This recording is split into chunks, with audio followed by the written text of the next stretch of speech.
It's time for high school football, presented by Sarshone Auto Group on Q92 and the Q92 Sports Network. The best Stark County football is heard right here all season long. Whether you're in a car, at home, or on the go, the action is live on Q92 and streaming on the Q92 Facebook page, X, and our YouTube channel. Now, let's take you live to the stadium and our broadcast team for tonight's kickoff on Q92 and the Q92 Sports Network. Here they go! Touchdown!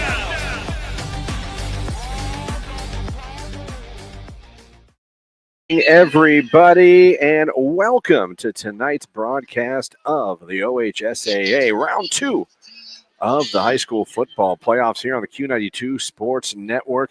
You'll be listening tonight to our game between the Green Bulldog and the Austintown Fitch Falcons in Division 2, Region 5. Looking forward to bringing you all the action here tonight. Welcome to the pregame show. Christian Bigglesworth here with you. I'll bring my partner, Derek Dimmitt, on here shortly. Glad to be with you guys here in Round 2. And these are two teams that we'll talk about in this pregame show that are playing some of their best football right now, and two teams that have been on a hot streak, one longer than the other, but both teams coming in to the playoffs on a roll. Obviously, Fitch off last week, had the bye, and Green going on the road and getting a victory to advance to Round 2 here tonight against Fitch. Of course, this is also part of the Q92 Sports Network Score 7. That means, as usual, even though it's Round 2 of the playoffs, we've got 7 different playoff games for you at Q92radiosports.com. We're going to tell you all about those 7 games.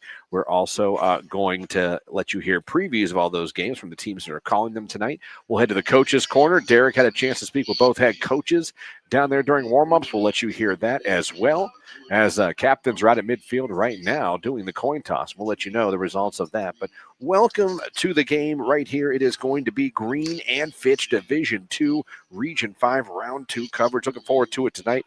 We're going to take our first time out. When we come back, we'll get right into the game previews and let you hear the other Round 2 playoff games that you can listen to live and for free at Q92radiosports.com. And all these games are brought to you tonight by our friends at the Sarshone Auto Group. So that's what we got for you here tonight. We'll be right back, and we'll get into those game previews. It's high school football right here on the Q92 Sports Network. Northeast Ohio knows football, and Sarshone Auto Group knows Northeast Ohio. As an official partner of the Cleveland Browns, Sarshone Auto Group serves our community with the best selection and the best service. From Ford, Chevy, Chrysler, Dodge, Jeep, Ram, and more. From the toughest trucks to the SUVs that fit your family. Sarshone Auto Group, an official partner of the Cleveland Browns, and the place where Northeast Ohio comes to drive. Visit Sarshone.com. Football fans, Mondays just got better. Join Q92 Sports Live every Monday at 11 a.m. for the Pro Football Hall of Fame Luncheon. Watch on our Facebook, X, and YouTube channels as legends from the high school, college, and pro football world take the mic with inspiring speeches and incredible stories. Don't miss a moment. Like, follow, and subscribe to Q92 Sports on social media and catch every Pro Football Hall of Fame Luncheon live every Monday at 11 on the Q92 Sports Network. It's time for Purple Raider football. Catch every snap, every score, and every big moment all season long on AM 1310 WDPN. This year, it's even easier to follow the 13-time national champion, Mount Union Purple Raiders. Listen live on AM 1310, the WDPN Facebook and X pages, and streaming on the Q92 YouTube channel. Sam Berkwin and Ryan Bevere are back in the booth, bringing you all the action. Don't miss a minute of Mount Union football on AM 1310 WDPN.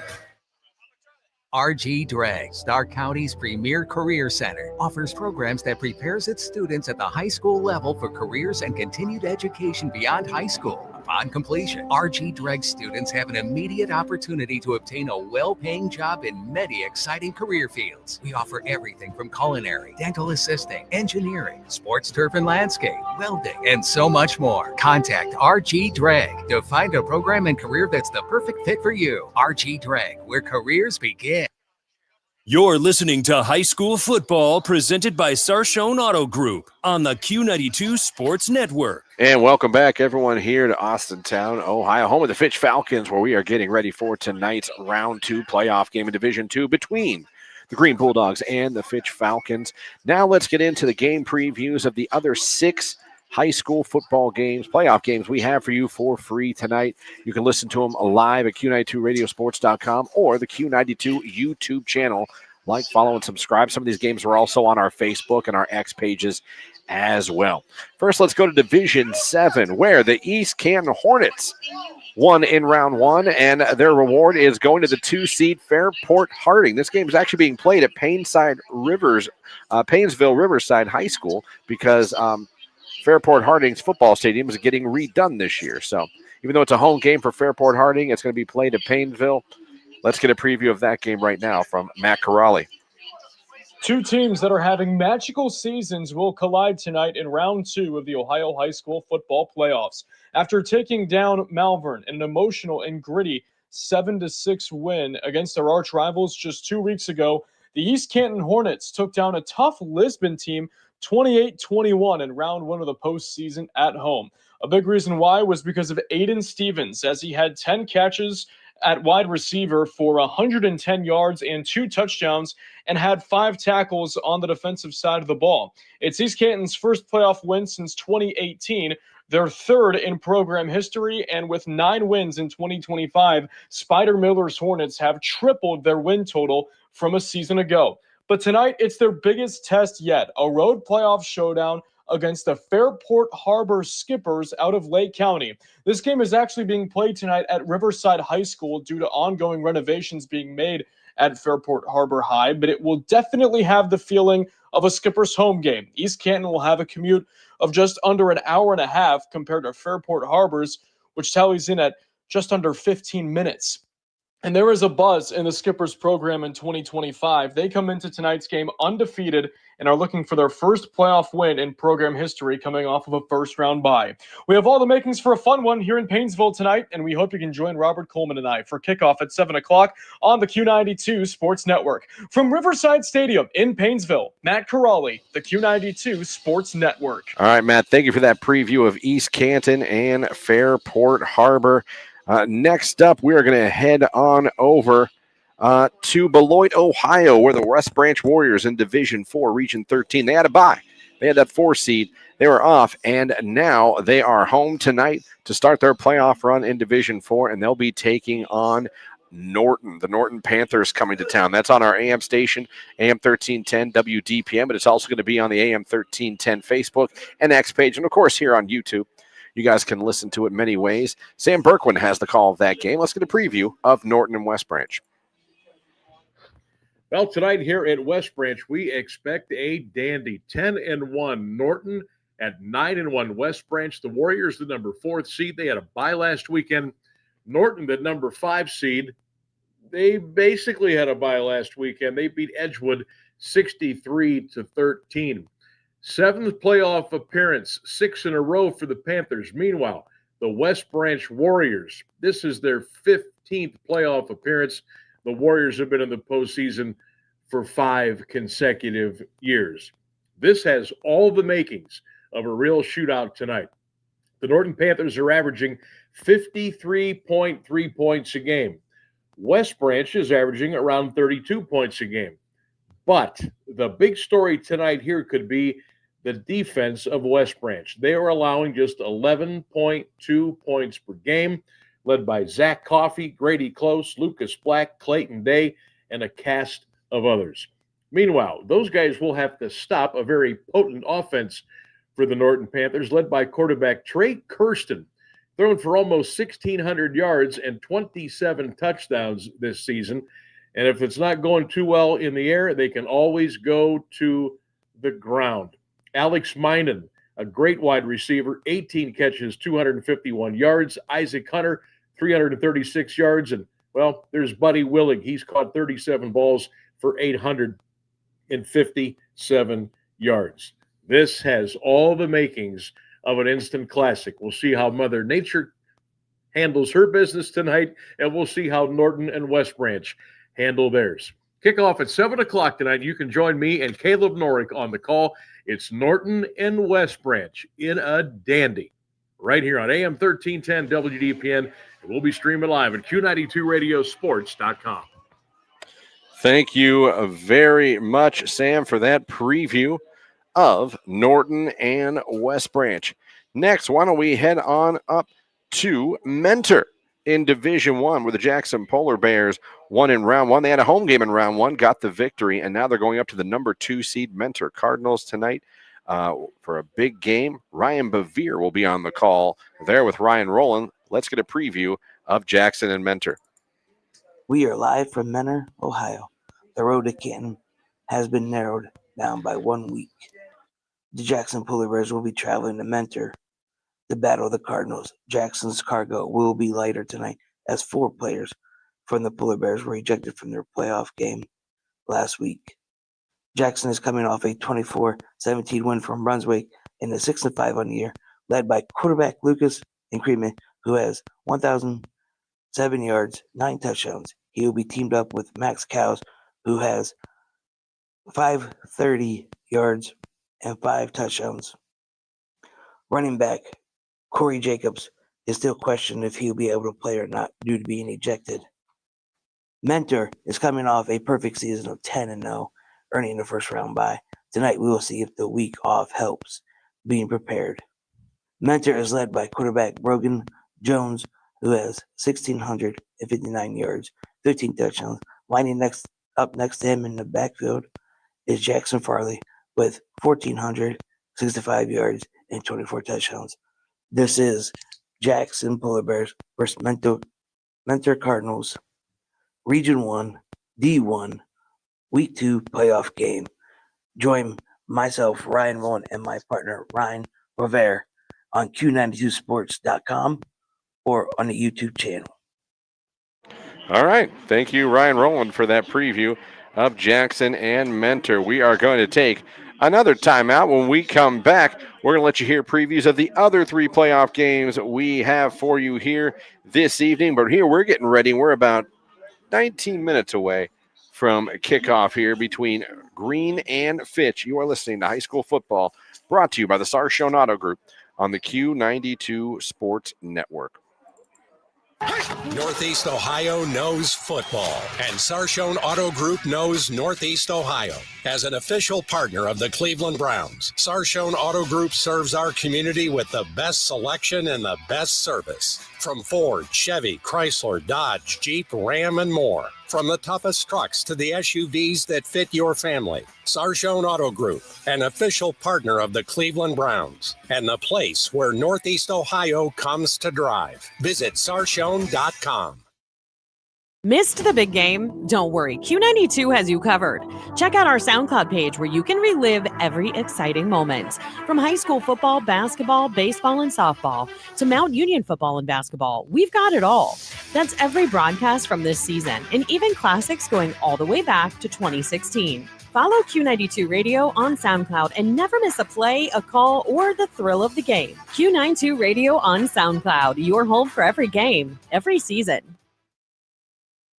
Hey, sports fans, want the latest local sports news, game photos, coach and player interviews, and live play-by-play coverage? Then follow Q92 Sports on social media now. We're on Facebook, Instagram, X, Threads, YouTube, and SoundCloud. Like, follow, and subscribe today. Catch the highlights, relive the moments, and stay connected to your hometown teams. Q92 Sports, your home for everything local sports. Real teams, real action, real coverage. Follow Q92 Sports on social media. High school football exemplifies the true meaning of teamwork. At Friends and Family Credit Union, our team of local friendly professionals offer the same true spirit for our members. With a wide array of products from vehicle loans to personal loans, family secure checking with ID Protect, mortgage, home equity line of credit, and more. For over 60 years, we have the game plan for your financial well-being. Visit any of our 3 convenient locations, online or mobile banking. Now, more than ever, it's time to bring a friend into the family.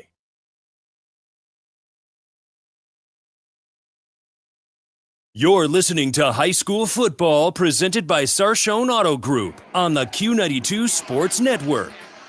That is the Austintown Fitch Band performing for the crowd right now. Pregame festivities are continuing here as we're about almost 15 minutes away from kickoff here between Green and Fitch on the Q92 Sports Network.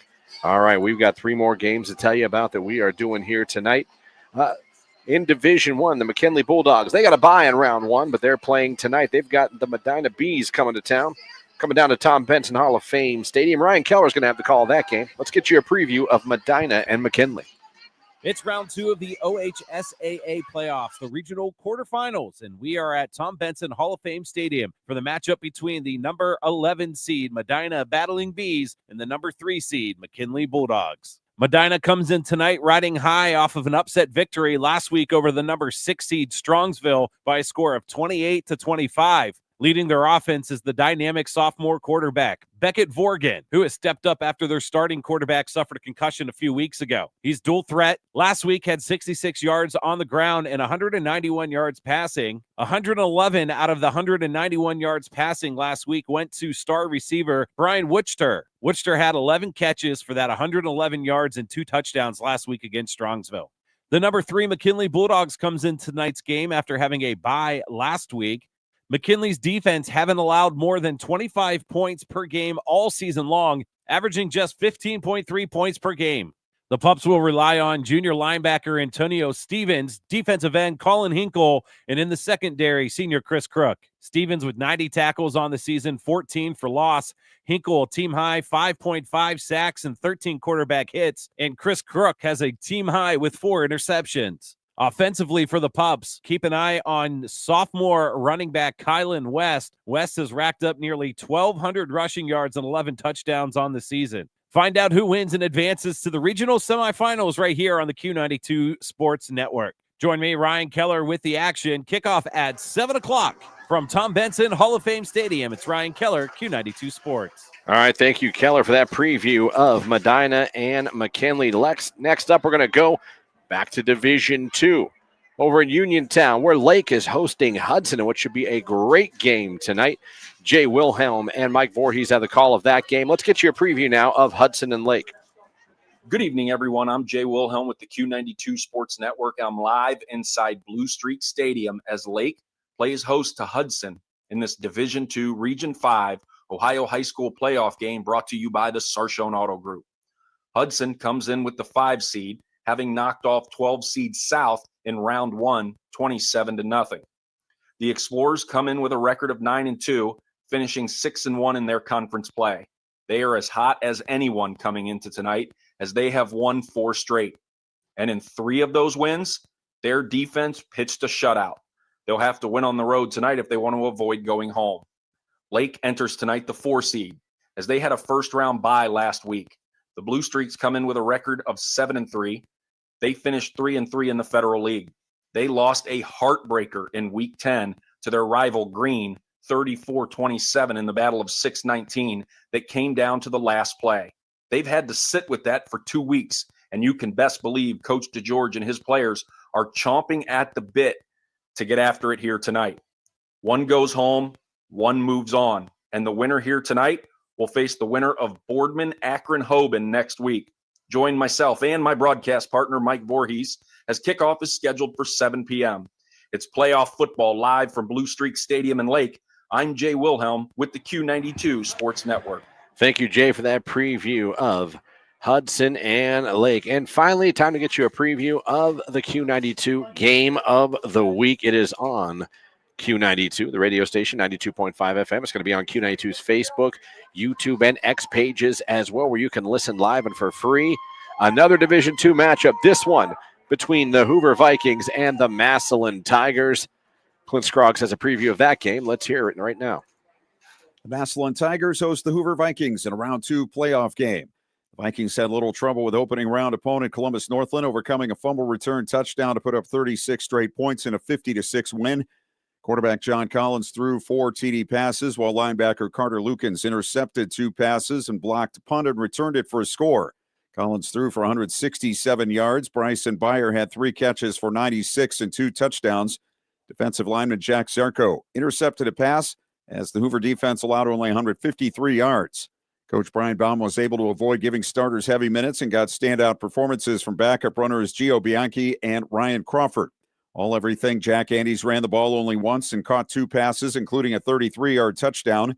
Andes has 20 scores and over 1,300 yards from scrimmage, including 744 yards and 11 TDs on 46 catches. Collins has thrown for 18 TDs and run for 9. Carter Lukens leads the team in tackles, while Chase Lukens, no relation, is in second. The Massillon Tigers gained a Week 11 bye with a win over Canton McKinley. It's the first year for the top 4 seeds to get a week off before beginning playoffs. The Tigers are back home after winning their only road game of the season, 21-14. Xavier Owens returned from a shoulder injury to pace the Massillon running attack with 114 yards and 2 touchdowns. He enters the second season with 974 yards and 13 scores. Manny Patterson, 8 of 11 for 140 yards against McKinley and has thrown for 1,087 yards and 15 touchdowns on the season. His favorite receiver, Giorgio Jackson, who's caught 34 for an 11.7-yard average and 7 scores. Deontay Malone has 1 more yard on 6 fewer catches with 6 TDs. Jaden Williams, the leader of the defense, with 95 tackles, 11.5 for loss, 4.5 sacks, 4 fumble recoveries, an interception, and a blocked kick. Braylon Gamble leads with 3 picks and 3 forced fumbles. The winner meets the winner of the game between Columbus DeSales and Ashland. Hoover last met Massillon in 2020, losing a second-round game 48-23. The Tigers lead the all-time series 5-1. Massillon hosts Hoover as round 2 of the playoffs get underway tonight. I'm Clint Scroggs for the Q92 Sports Network. All right, thank you, Clint. And there you go. That's a look around at all the other games. All 6 games. Besides this one, you can listen to live and for free at Q92radiosports.com. We are about 10 minutes away from the kickoff of tonight's game here between Green and Fitch. We're going to take a quick timeout, come back, go to the coach's corner. Derek had a chance to speak with Coach Geis of the Green Bulldogs. He had a chance to speak also with the head coach of the Austintown Fitch Falcons, TJ Parker, as well. You'll hear both those conversations coming up next. It's the pregame show, Green and Fitch, here on the Q92 Sports Network. When it comes to sports, Sam Berkwin brings the heat. Catch the Sam Berkwin Show weekdays from 3 to 6 p.m. on AM 1310 WDPN and streaming live on the WDPN Facebook and X pages, plus the Q92 YouTube channel. From the Browns to the Buckeyes, the Guardians, Cavs, and your local high school teams, if it's making headlines in the sports world, Sam is talking about it. It's the local sports talk you want. The Sam Berkwin Show, weekday afternoons on AM 1310 WDPN. Looking for your home for local sports? Head over to Q92radiosports.com, the official website of Q92 Sports Network. Catch every live broadcast of high school games and Mount Union sports. Stay up to date with the latest local sports stories. Check scores from around the area and never miss a game with our full broadcast schedule. It's everything sports all in one place. Q92radiosports.com, your local sports connection. You're listening to High School Football presented by Sarshone Auto Group on the Q92 Sports Network. Getting closer and closer to kickoff here tonight for our game between the Green Bulldogs and the Fitch Falcons, live here from Austintown Fitch. Now let's head to the coach's corner. First off, Coach Geis of the Green Bulldogs. His team that once was 1-5 went on a 1-4, went on a tear the second half of the season to sneak into the playoffs here after their Week 10 win over Lake, then going on the road and getting a win over Garfield Heights. That brought him here tonight. Here's our conversation with Coach Geis in the pregame show at the Coach's Corner. Here, Coach Geis for the Coach's Corner. Coach, Week 11 here at Austintown. Christian and I were talking a little bit when we got here. We called the Week 7 game against Glen Oak and, entered that 1-5. You guys have been on a tear since. What going into that game and then since then, what was the mood and just the, keeping the tempo up even when the results weren't there? Yeah, we were, pretty confident football team, even with some losses and going through some tough times. We knew, due to some injuries and we just, maybe some plays didn't go our way or we just didn't execute some of those games, but we were probably a play away in a lot of those. We just tried to keep our team's confidence, and when you do win, you get some results that obviously the confidence builds on that as well. So, it's been great to see our seniors hold everything together when things were tough. But our coaching staff's done a wonderful job, and these kids have hung in there.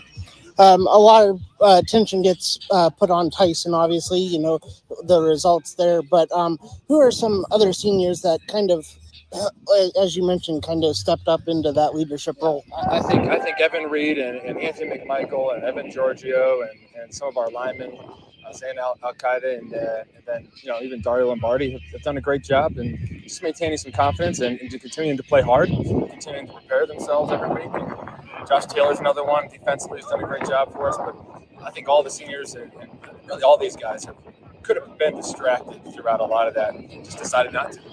And then coming into tonight, what's something that Fitch showed on tape that you guys are honing in on? Yeah, they're a really well-coached football team, and they're really good in all three phases. I think they're very talented, but they're very physical and run the football really well. So we definitely have our hands full tonight. We'll go out there and play really hard. I know that. All right, Coach, best of luck tonight. All right, that's our discussion with Coach Geis. Next up, Derek had a chance to speak with TJ Parker, the head coach of the Austintown Fitch Falcons, who have had an incredible regular season. Here's his conversation with Coach Parker. Here, Coach Parker in the Coach's Corner. Coach, Week 11, hosting here after the bye. How different was it going through that bye this year compared to years past? You know what, we've had buys in the past, so we're pretty accustomed to it. We had a bye in the playoffs before, so it's one of those things we're accustomed to. Don't love it, don't hate it. It's where your team's at that time. If you're hot, you want to keep playing. If you're healthy, you want to keep playing. If you're beat up, you don't. So it's one of those things we had to weather the storm and get through, and the best of what we thought as coaches we could do. Yeah, and hot is what you guys were into the year on that 9-game win streak. How important is it to come out and start fast tonight after that playoff? Yeah, just in any playoff format, when two good teams are playing each other, you want to strike first and try to gain momentum on your side early. It's important for us to come out fast and not look like we've been sleeping the last 2 weeks. All right, Coach, best of luck tonight, and thank you for your time. Thank you very much. All right, there you go. That was Derek's talk with Coach TJ Parker of the Fitch Falcons. And I welcome my partner, Derek Dimon, into the broadcast now here as we're getting set here for the national anthem here in a second. Good conversation with both coaches. You could tell both these teams are focused and ready for this game tonight, know what it means. And again, we'll get into it as the game goes on.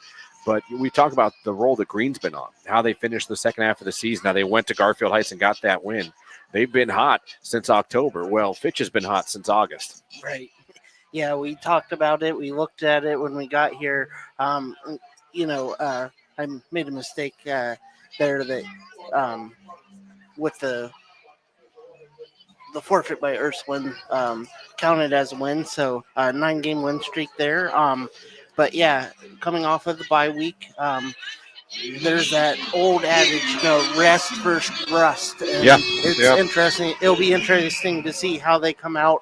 Talk to Coach a little bit about starting fast, especially when Green comes in and, as an underdog, what do you have to lose? Yeah, it's going to be interesting. Like I said, Fitch has not lost since the first week of the season, and they lost to Hudson, who is a playoff team in round 2 tonight as well. They beat Jackson. We actually called that game. We've seen both these teams, so we're familiar with both these teams and what they do.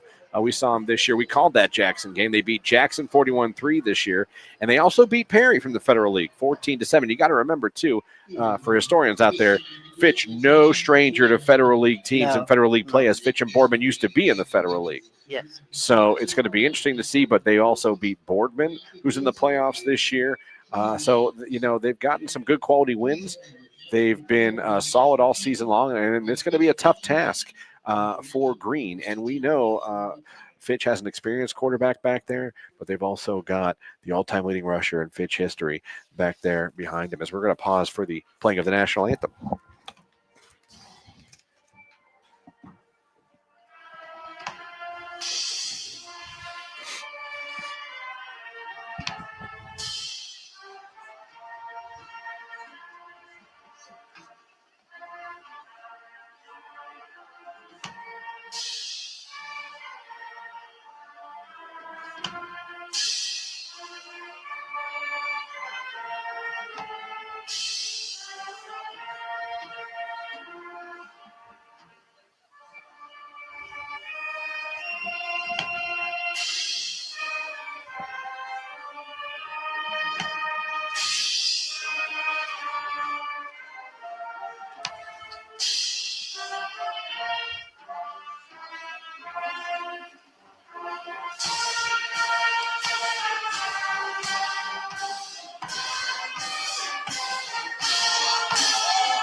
And that was the national anthem performed by the Austintown Fitch Band.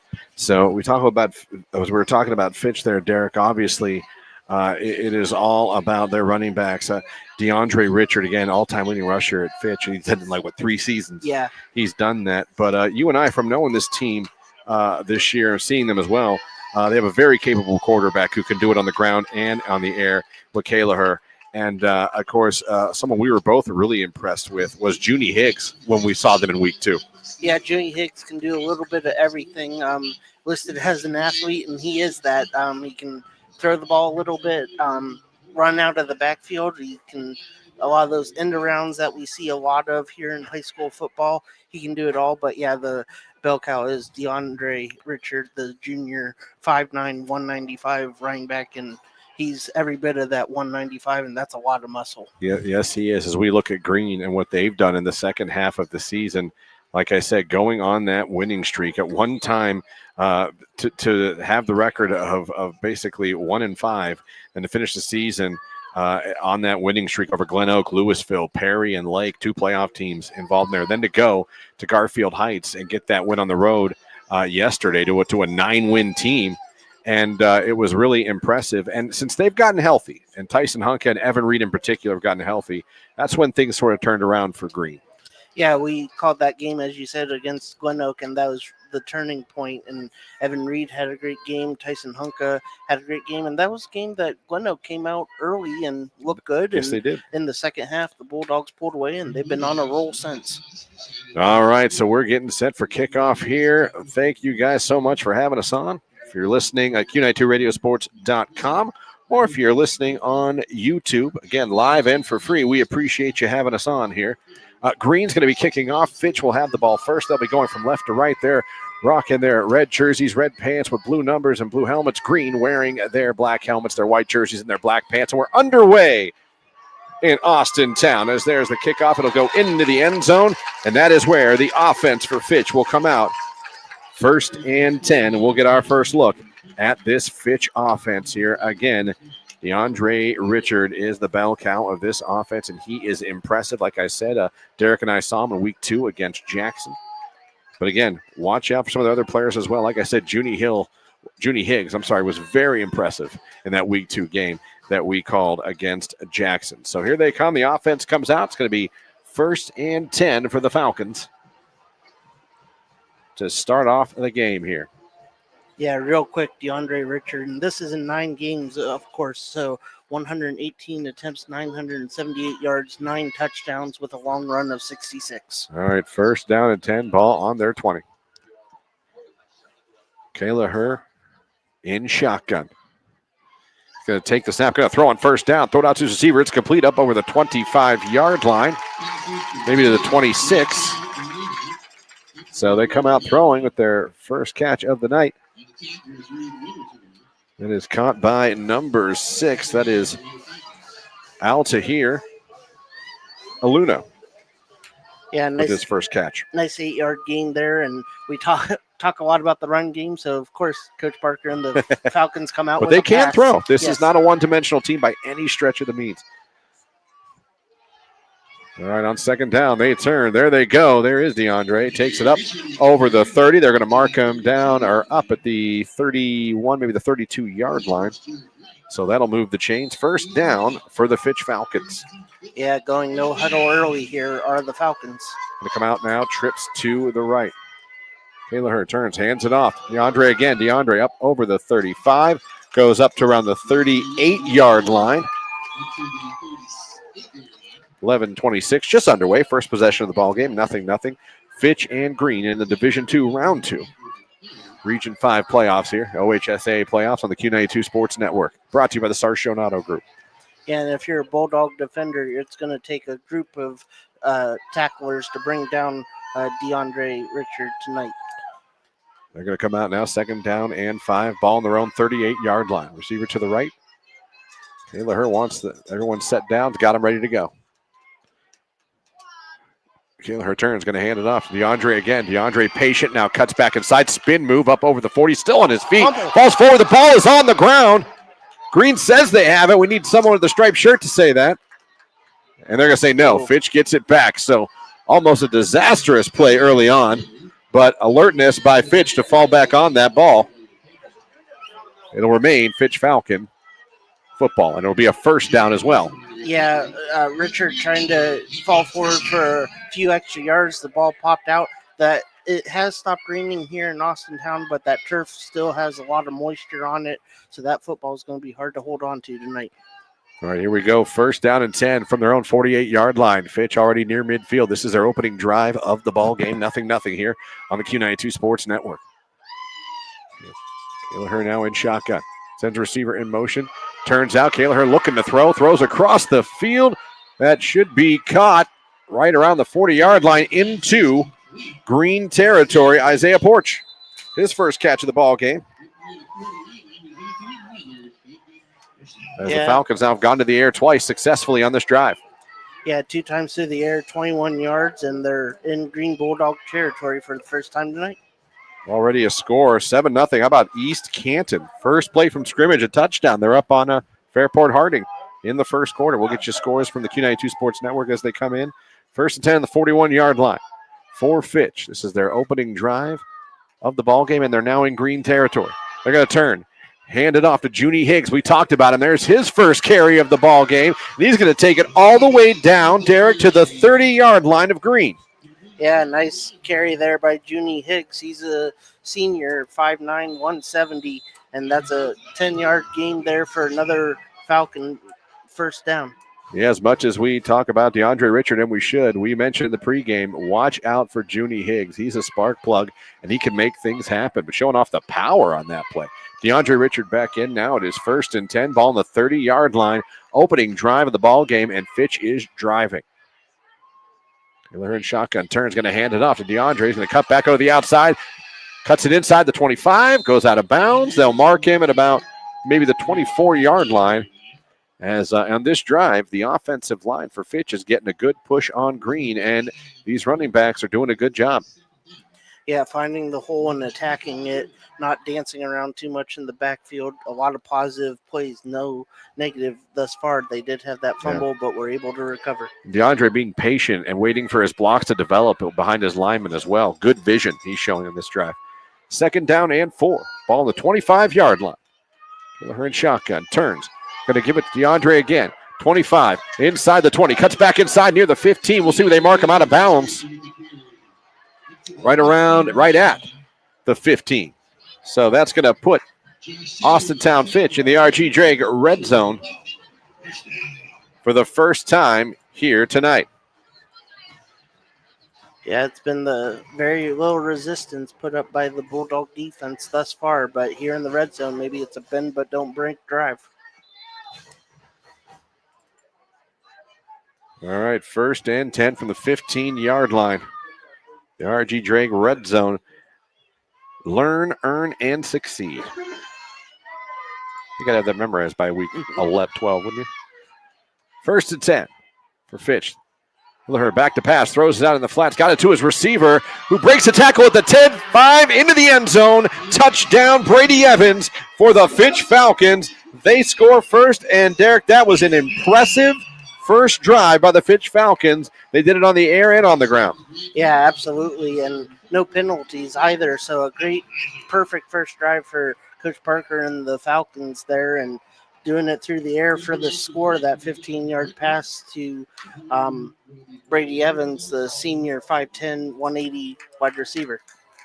So Fitch now on for the extra point. How about this?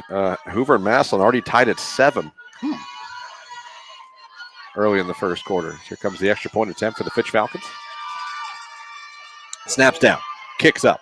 Kick is good. So your new score with 8:40 left to go in the first quarter is 7-0. Fitch on top of Green.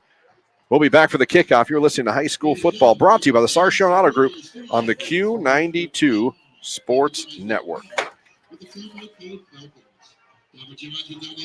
RG Drag, Stark County's premier career center, offers programs that prepares its students at the high school level for careers and continued education beyond high school. Upon completion, RG Drag students have an immediate opportunity to obtain a well-paying job in many exciting career fields. We offer everything from culinary, dental assisting, engineering, sports turf and landscape, welding, and so much more. Contact RG Drag to find a program and career that's the perfect fit for you. RG Drag, where careers begin.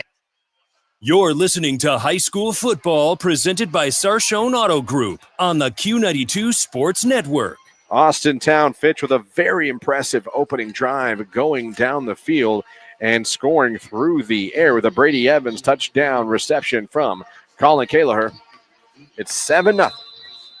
Fitch on top of Green. Green about to get the ball for the first time here tonight, and that is probably the perfect start if you're the Fitch Falcons, how they wanted things to go. Here's a squib kick by Fitch. It is picked up by Green, up around the 15, up over the 20, breaks the tackle to maybe the 24-yard line. I believe it was number 13, Ben Bronick, who returned that, and that is where we'll see Tyson Hunka and this Green offense for the first time here tonight. Yeah, Tyson Hunka, the senior third-year starter and leader on this team, talked to Coach Geis beforehand about that, and it's the Tyson Hunka show, but he mentioned Evan Reed, and we saw in that Glen Oak game a great athlete, and there's a few others here on the offensive side of the ball for the Bulldogs. All right, so here we go. Here comes Hunka, Evan Reed, and this Green offense. 1st and 10 from their own 24-yard line. Receiver comes in motion on first down. They're going to fake the action. Hunka looks, throws. He's got Evan Reed over the 40, 45, 50, 40, 35. Tackled around the 30-yard line.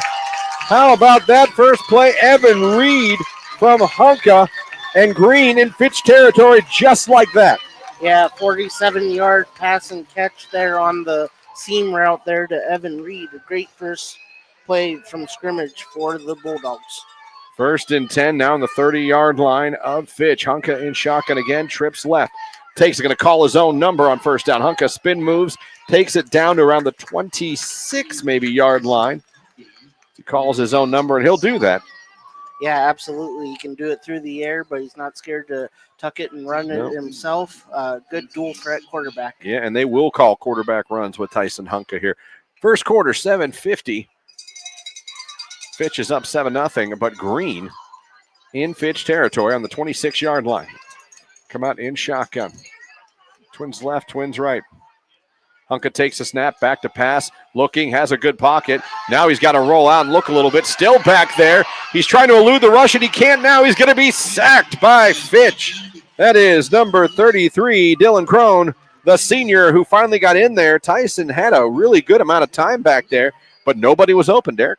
Yeah, a lot of time, but the offensive line can only hold up so long before the pressure got to him. The receiver's not able to break free and get enough space for Hunka to attempt to pass in here. Brings up 3rd down and long, 3rd and 15 for the Bulldogs. That's the first sack of the night by the Fitch Falcons defense.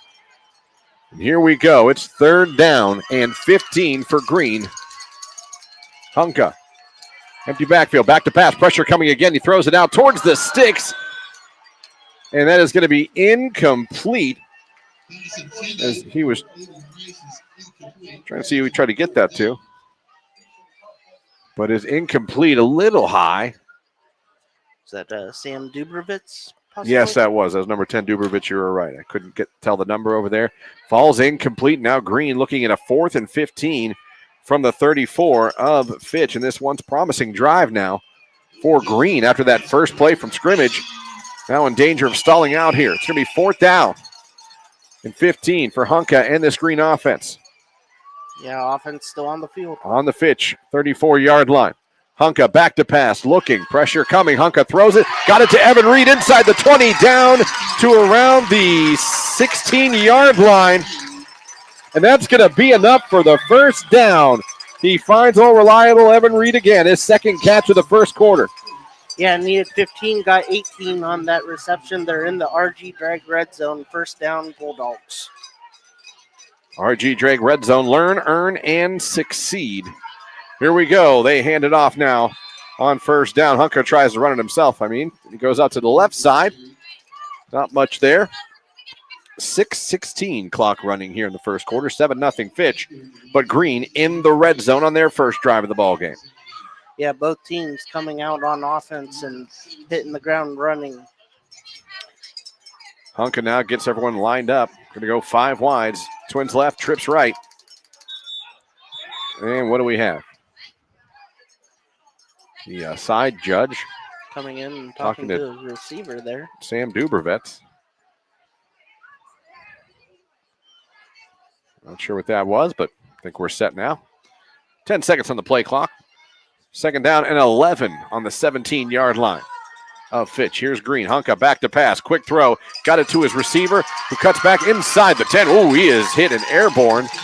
Lands out of bounds around the 10. And we have a late flag coming in.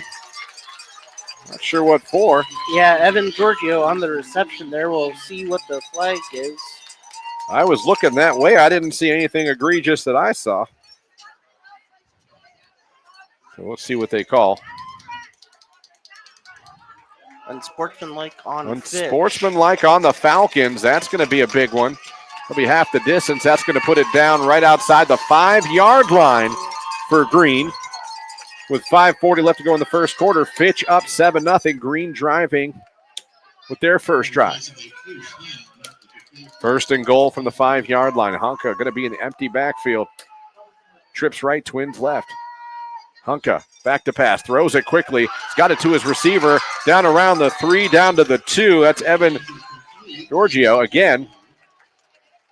Yeah, same play there. A quick screen out to the receiver in that boxcar formation with the 2 receivers lined up, one behind the other, and quick pass out there and gain 3. Second down and goal from the 2-yard line. Hunka in shotgun. Looks over the defense. It's an RPO. He's going to hand it off to Evan Reed, who's going to take it in the end zone. Touchdown, Green. They have an answer. Evan Reed runs it in, but has 2 big receptions on the drive as well. Both teams have had the ball. Both teams now have scored a touchdown. Yeah, with very little resistance from either defense here so far in the first quarter, with the point after coming here with 5:07 left in the opening quarter. Extra point coming up.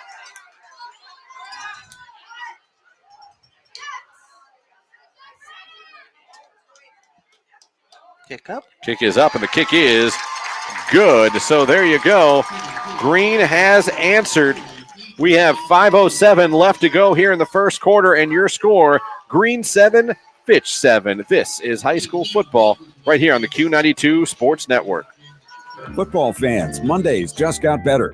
Join Q92 Sports Live every Monday at 11 a.m. for the Pro Football Hall of Fame Luncheon. Watch on our Facebook, X, and YouTube channels as legends from the high school, college, and pro football world take the mic with inspiring speeches and incredible stories. Don't miss a moment. Like, follow, and subscribe to Q92 Sports on social media and catch every Pro Football Hall of Fame Luncheon live every Monday at 11 on the Q92 Sports Network. You're listening to High School Football presented by Sarshone Auto Group on the Q92 Sports Network. So Green answers with a touchdown run by Evan Reed. It is 7-7 with 5:07 left to go here in the first quarter. Fitch about to get the ball back. Some quick scoring updates here for you. West Branch up 14-0 over Norton. Lake is up 3-0 over Hudson. Hoover and Massillon tied at 7. And let me see here. We'll get some other scores as they come in. We'll be watching that some other games as well. We've got Nordonia game. We'll be keeping an eye on a couple of Division II games for you here tonight. As there is the onside kick by Green, and they got it. They come out and sneak in an onside kick. They're saying they got it. We need an official to say they did, and they did. Coach Parker has questions on the sideline for Fitch. Yeah, we mentioned earlier Green coming in as an underdog. Yeah. You know, what do you have to lose? And Coach Geist just proved it there. I wondered if it went 10 yards, but it did. Yeah. So how about Coach Geist on the row with an onside kick? Green has the ball back here in the first quarter. Yeah, it keeps that high-powered offense back out there. They had a lot of momentum, and instead of taking a break, they're right back out there on the Fitch side of the field at the Fitch 49. So good field position to start off of the onside kick recovery for the Bulldogs. All right, Green back out there now. Ball on the 49-yard line of Fitch. Hunka back in that 5-wide formation. There is 5:07 left to go here in the first quarter. 7-7. Fitch and Green on the Q92 Sports Network. Hunka takes the snap. Back to pass. He's going to call his own number now. At 45. Tries to cut it outside. That's all he'll get is to the 45, and he is wrapped up. And we saying the ball's on the floor there again. I see the ref through. Yeah. Fitch said the ball came out, but they're saying it's still Green's ball. So maybe. I think the official's making someone for Fitch come off the field. I don't know if that's for equipment. Yeah, I think it possibly That's is. Dylan Crone, who has a sack in this game already, making him come off for at least one play. The officials are making it.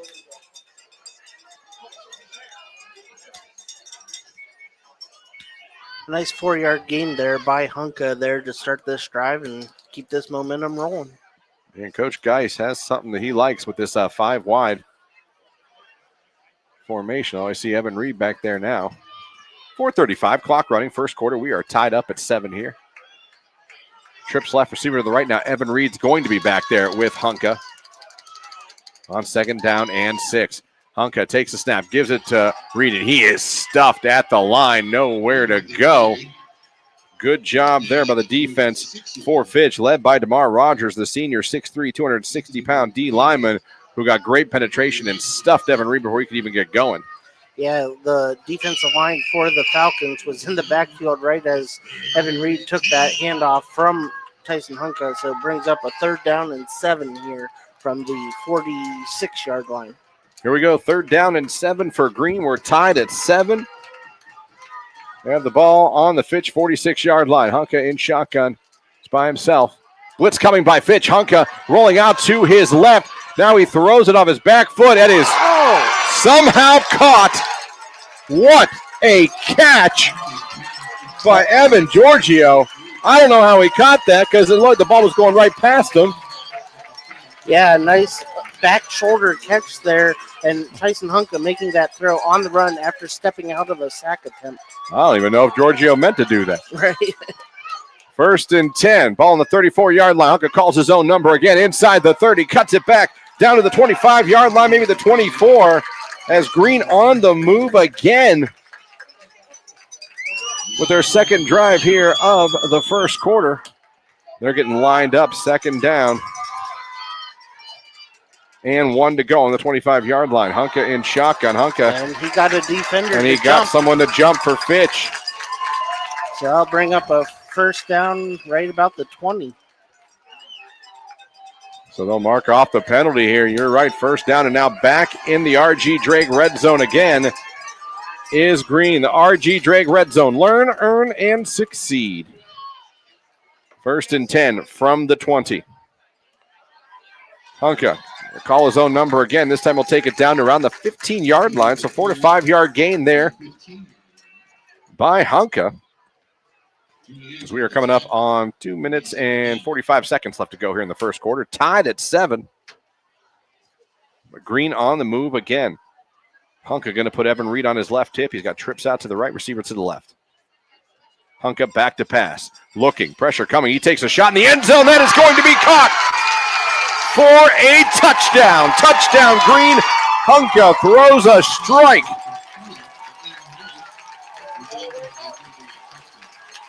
Green takes the lead. Trying to see the number, Derek. I apologize. No, it's good. It was bunched up. I believe it was Sam Dubrovitz, though. Looked like number 10 from where I could see. Yeah, and you are right. It is definitely Dubrovitz. He scores his first touchdown again. And Hunka is slinging it here this evening. Noro on for the extra point. It is up. It is good. So your new score. with 2:29 left to go here in the first quarter. It is now Green 14, Fitch 7. You're listening to High School Football, brought to you by the Sarshone Auto Group, right here on the Q92 Sports Network. Northeast Ohio knows football, and Sarshone Auto Group knows Northeast Ohio. As an official partner of the Cleveland Browns, Sarshone Auto Group serves our community with the best selection and the best service. From Ford, Chevy, Chrysler, Dodge, Jeep, Ram, and more. From the toughest trucks to the SUVs that fit your family. Sarshone Auto Group, an official partner of the Cleveland Browns, and the place where Northeast Ohio comes to drive. Visit sarshone.com. You're listening to High School Football presented by Sarshone Auto Group on the Q92 Sports Network. Back here at Austintown, Fitch, where the Green Bulldogs are now up 14-7 over the Austintown Fitch Falcons. Both teams scored in their initial drive, but Green decided to try a surprise onside kick after their score. Got it and went down and scored again. Fitch about to get the ball now. This will be their second possession of the first quarter. This time they kick it off deep. Fitch is going to receive the kick around the 2-yard line, up over the 10, 15, 20, cuts back, 25, falls up near the 27, 28-yard line. That is returned by Altahir Luno, who is now falling down. Gone down. I think he might have taken a hit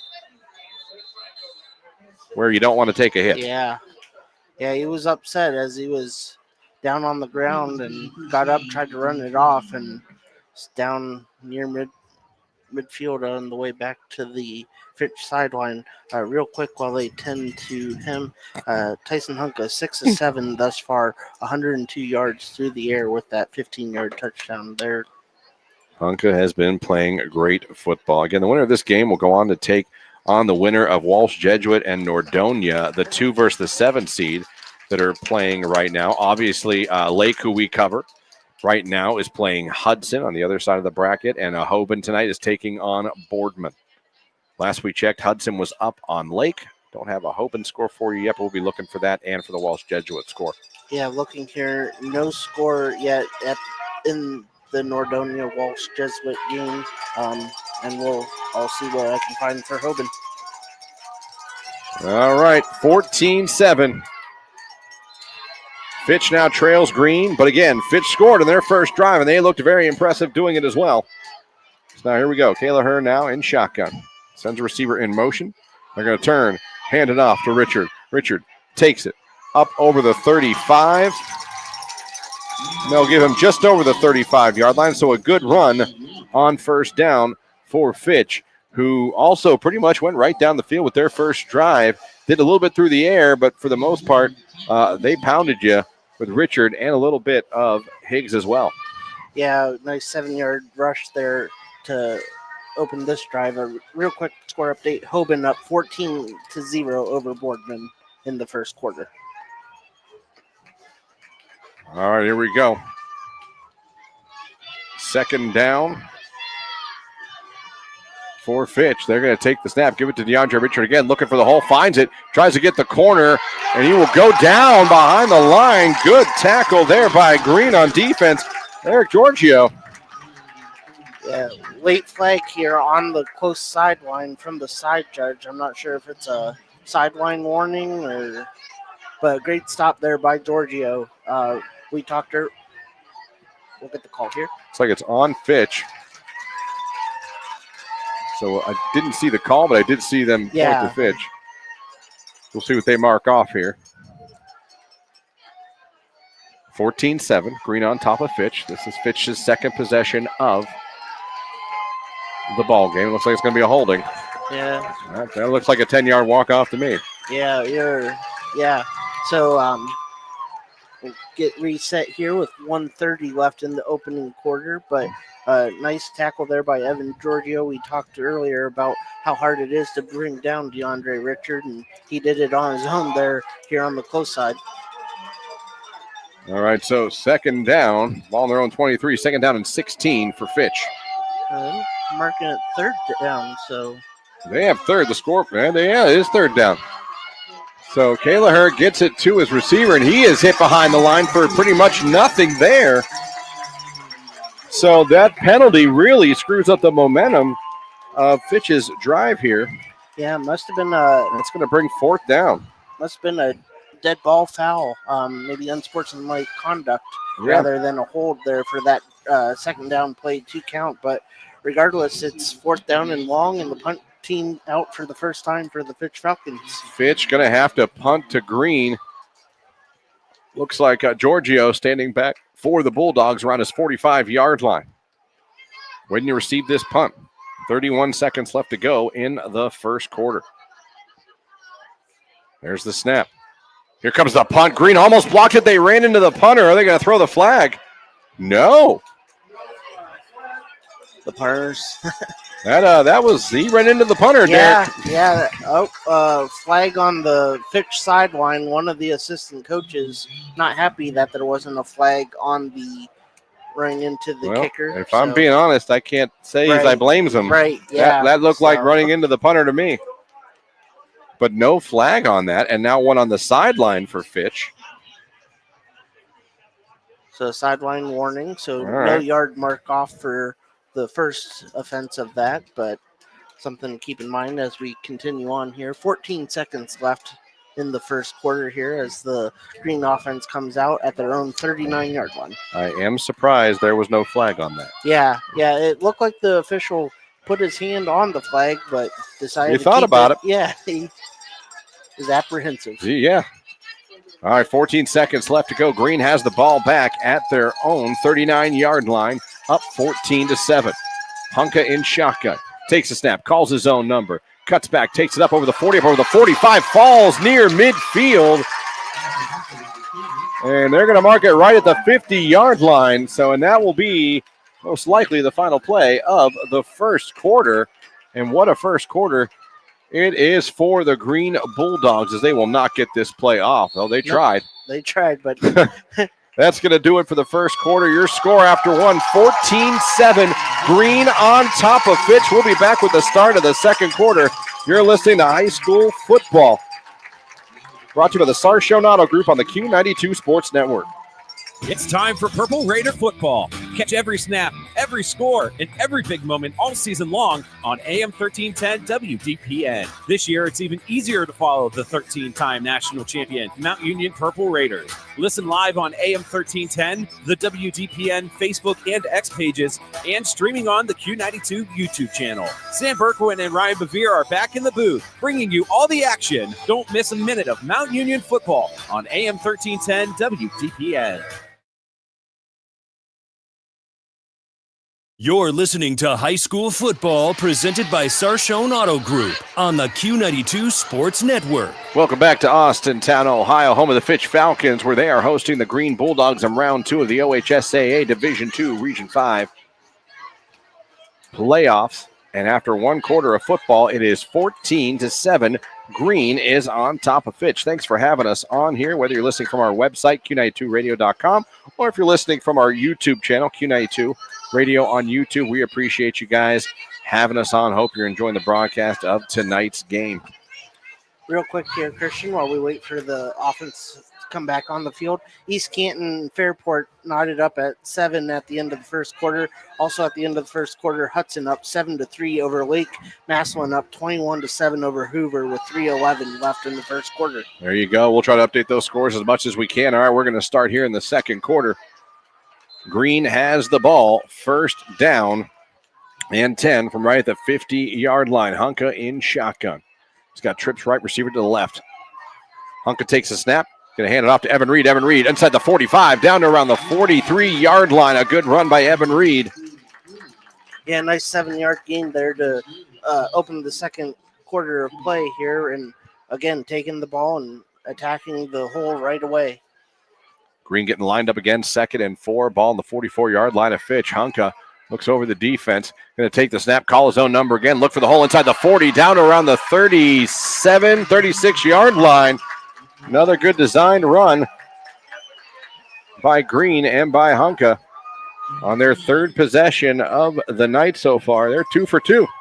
Yeah, and if this continues, they're well on their way to 3-3 on their drives on the offensive side. 1st and 10 on the 44-yard line. Hunka takes the snap. RPO going to give it to Evan Reed. This time he is going to be hit behind the line. Good job by the interior defense there for Austintown Fitch. That's Dylan Crone, the senior, who's having a really good first half. Already has a sack, has been in on many tackles, and he came up there and made that play on the run. Yeah, the Fitch defensive line doing all that they can to try to keep the Bulldog offense under wraps. 2nd down and 9. Hunka throws it towards the sidelines. Got it to his receiver. Inside the 30. He tries to get down to the 25. He'll fall around the 25, and that's where they'll mark him. And that is Dubrovets, I believe, number 10, who caught that. Yeah, Dubrovets, 2 receptions, now 25 yards. Had that 15-yard touchdown reception to end their second drive to give them the lead.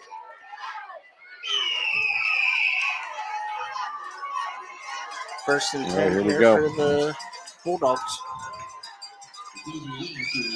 So 1st and 10 from the 26-yard line for Green. So they're going to get lined up again. Receivers to each side. Hunka in shotgun. Tight end to the left. Send a receiver in motion. They're going to turn, hand it off to Evan Reed. Evan Reed breaks a couple tackles, falls down to around the 23, maybe the 22-yard line. And again, when this team got healthy, they got on a run at the end of the season. And it is it rolled over into the playoffs last week on the road at Garfield Heights. And early on, they're looking good. Plenty of game left. Oh, absolutely. Fitch a very good team, but looking good again here tonight on the road. So Hunka now on 2nd down and 7 on the 23-yard line. They got 5 seconds on the play clock. They got to get going here. Hunka now gets set. Yeah, Coach Guy's going to have to call a timeout as they were not going to get that play off. Took a little too much time to get it in there. So timeout on the field for Green. And that, of course, that timeout, it is a Friends and Family Credit Union timeout. It's time to bring a friend into the family. So Fitch going to talk it over right now. And so is Green, as Green called that timeout. And been really impressed with this offense from Green tonight. The consistency, everyone looks locked in tonight for Green. Yeah, and Tyson Hunka so far 7 of 8 through the air, 112 yards. The one pass for the touchdown of 15 yards. Leading receiver Evan Reed, he has 65 yards on 2 receptions. Hunka, the leading rusher right now, 8 rushes, 27 yards. Few updates here from this region. Hoban up 21-0 now over Boardman in the second quarter. Walsh Jesuit, they're up 14-8 over Nordonia. Okay, so Walsh Jesuit is up and Hoban is up early on that game. Interesting. All right. Timeout is over. Teams coming back on the field. It is 14-7. Green on top of Fitch. Green driving again. They got it down to the Fitch 23-yard line. Out of the timeout, Hunka in shotgun. Pistol formation. Twins to his left, twins to his right. Evan Reed behind him. Takes the pass. It's a delayed draw there to Evan Reed inside the 20. Down to around the 15-yard line. Although mark him at the 16, it looks like. But a little delayed counter there to Evan Reed. And a good run for the senior running back, receiver, kind of a little bit of everything. He does both very well. Yes, absolutely. We've seen him do both very well thus far tonight. And that time, the first time we've seen that delayed draw.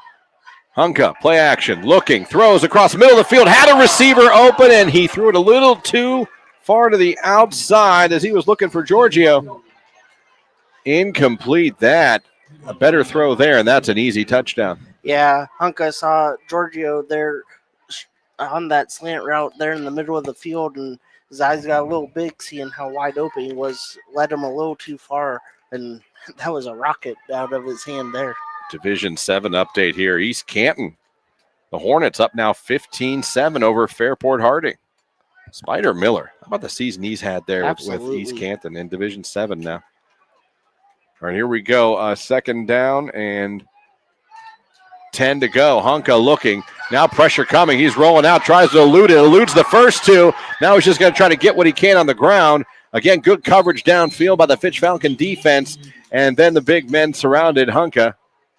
Going to bring up third down for Fitch. Good coverage there by the defensive backs and safeties for Fitch. Yeah, that's the second sack of the night here for the Fitch Falcons, and another time of the defensive backfield doing their job, letting the front four, front seven get into the backfield and wreak havoc for Hunka. Fitch looking to get a stop here, looking to stop this drive. Going to be third down, 11 to go from the 17-yard line. Hunka to pass, looking, steps up again, rolling out to his right, throws it towards the back of the end zone. Incomplete pass as he was looking for Dubervets, but it goes out of bounds. Green fans wanted a flag, but the referee said nope. Yep, and tried to get to the 6'3", 180 junior there in the back of the end zone, but just out of reach, and it looks like we'll bring out the field goal. Yeah, Noro going to come out now. Number 23, Logan Noro, the junior kicker, is going to come out and attempt a field goal for the Green Bulldogs, hoping to extend their lead to 10. Looks like he'll be kicking this right from the 25-yard line. Yeah, a 35-yard attempt. Not much wind here tonight. Snap, the kick, it is up, and it is good. He made it. How about that, Derek? Yeah, and the little bit of wind that there is, it picked up there as he was kicking it into his face, and that one would have been good from 40-plus, but the 35-yarder extends the Green lead to 17-7. 35-yard field goal by Noro, and Green increases their lead to 17-7 over Austintown. Fitch will be back with a kickoff. You're listening to High School Football, brought to you by the Sarshone Auto Group here on the Q92 Sports Network. RG Drag, Stark County's premier career center, offers programs that prepares its students at the high school level for careers and continued education beyond high school. Upon completion, RG Drag students have an immediate opportunity to obtain a well-paying job in many exciting career fields. We offer everything from culinary, dental assisting, engineering, sports turf and landscape, welding, and so much more. Contact RG Drag to find a program and career that's the perfect fit for you. RG Drag, where careers begin. You're listening to High School Football presented by Sarshone Auto Group on the Q92 Sports Network. We are back here in a row looking ready to kick this off as he just made a 35-yard field goal to increase the lead to 17-7 for the Green Bulldogs here on the Q92 Sports Network. As Fitch now looking to get things going on offense now. Again here, get back in this ball game, and they've definitely got the team, the coach, and the players to do just that. This game is far from over. There's a kickoff. It's going to be taken by Fitch around the 5, around the 10, 15, 20, 30, 35, 40, 45, 50. Cuts back inside the 40, inside the 35. He's still going at the 20, 15, 10, takes it all the way for a touchdown. The Fitch Falcons answer with an Altair Luno kick return for a touchdown. Is there any flags on the field? Yeah, there is. Back here by the 25-yard line of Fitch early on in that return. So, an incredible return, most likely coming back with the yellow flag being thrown.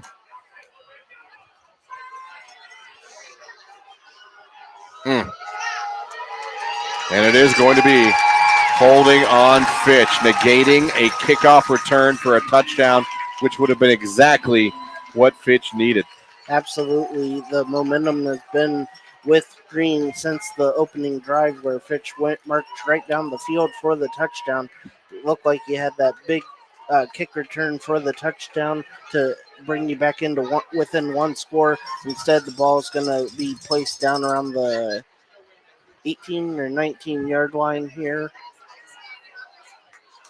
19? We're going to mark it. Yeah, we're at the 19-yard line. There it is. Little discussion there on where that 10 yards started. There's a lot of penalties on Fitch in the first half so far. Yeah, a few unforced errors, few after the play penalties. Green, much more disciplined thus far. Well, here they come back out here. Kayla Herr, DeAndre Richard. The offense for Fitch coming back out here. 1st and 10 on their own 19-yard line. And there is still plenty of football left in this ball game, but Green is in good shape right now. There's DeAndre with the handoff, takes it up over the 25, falls forward. It's up around the 26-yard line. And, boy, every time Richard has carried the ball, Derek, sometimes like, oh, just get 1 or 2. It seems like he's getting 4 to 5 every carry. Yeah, that's his third rush of 7 yards. He has a 10-yarder in there. Everything else 4, 5, or 6 yards. So great game thus far by DeAndre Richard. 2nd down and 3 to go. 7:38 clock running here in the first half. Taylor, RPO. It's a wide receiver screen. Takes it up to around the 29. Did he get to the 30? They're going to say, yeah, he pretty much got to the 30-yard line. So good job there. I believe that was Brady Evans that made that catch. And that'll be a 1st down for Fitch. Move the chains. 7:17 clock running. Fitch trails Green 17-7. They have it, though, and they're driving. Got the ball on their own 30-yard line. Taylor in shotgun. He has Richard with him. And a turn. It's going to be a little toss to Richard. Richard cuts back looking for a hole. Dives forward and falls. Punches the ground because I think he knows if he'd have kept his footing up, he would have been able. He was trying to cut it back and they let everyone go by him. But still got maybe a yard. About a yard there. On that play. Again, the rain has stopped here, but that turf was very slick when I was down there talking to the coaches pregame. So, and as the temperature drops through the evening, it'll continue to get more slick. All right, 2nd down and 9. Coming up on 6 minutes and 30 seconds left to go in the first half. Their own 31-yard line. Taylor looks back to pass, taking a shot downfield, going to go over his receiver.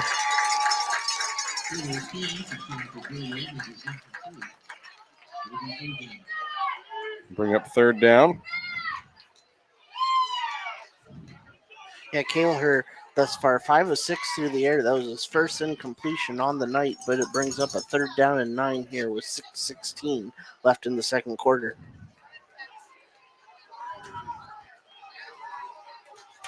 Third down and 9 from their own 31-yard line. Taylor in shotgun now. He's got twins to the left, receiver to the right. He's got Richard with him in the backfield. Taylor rolling out to his right. Pressure coming from Green. He throws it towards the sideline. It is going to be, they're going to rule it a catch. That's going to be short of the 1st down, but a incredible catch at the sideline. Yeah, absolutely.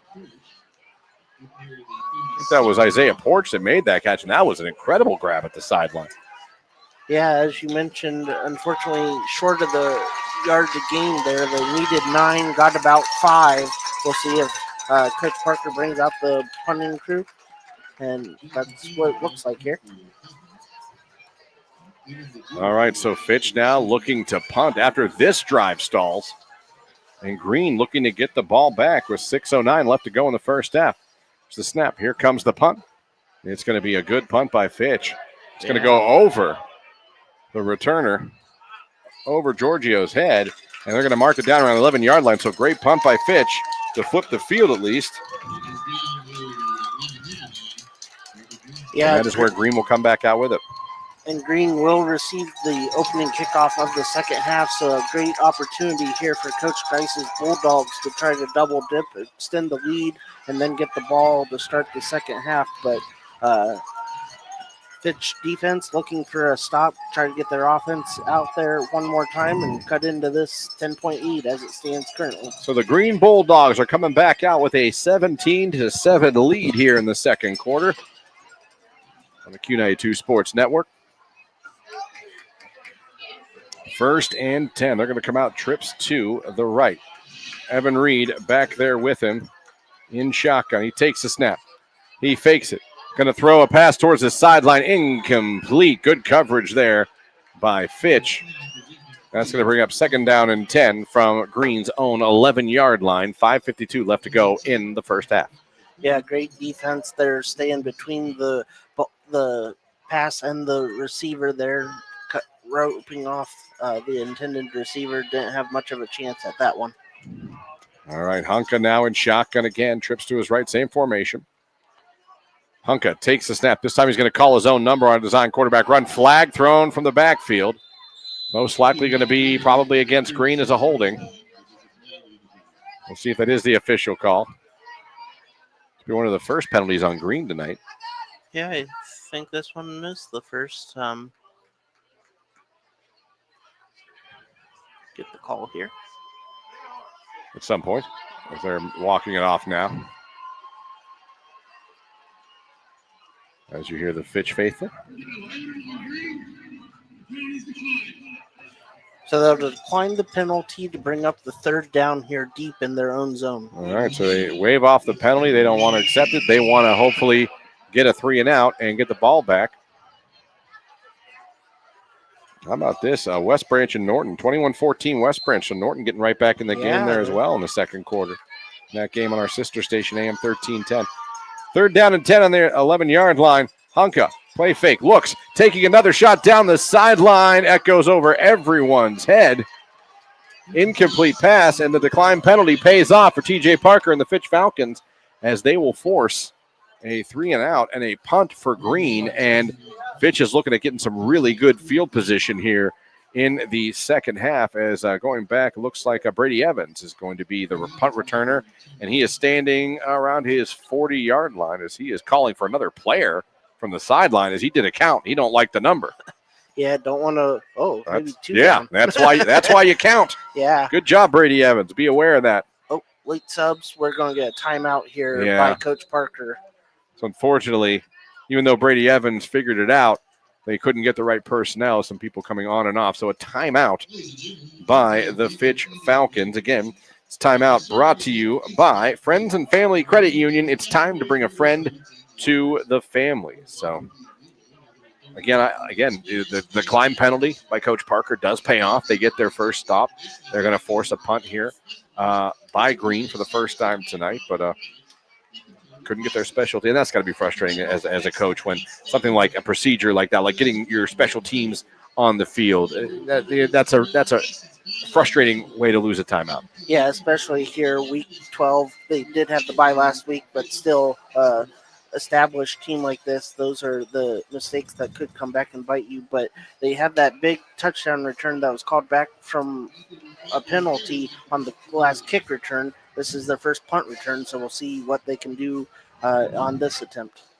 So Green will be punting literally from their end zone. Dangerous Brady Evans standing at Green's 45-yard line. And I think someone might have moved on the line for Green. There's going to be a false start on Green and back him up even more. That'll back him up to the 6, so the punt will come from very deep. Very deep in the end zone.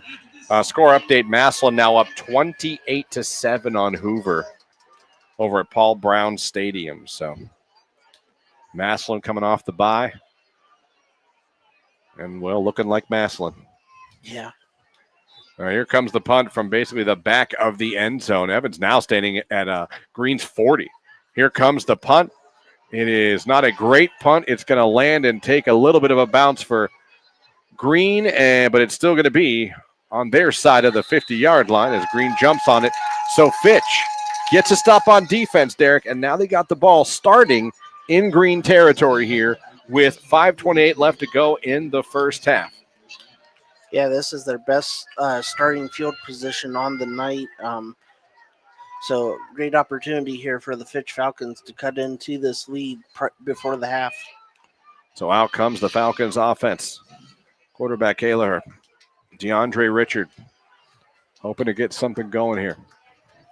They took the opening drive of the ball game down the field and scored.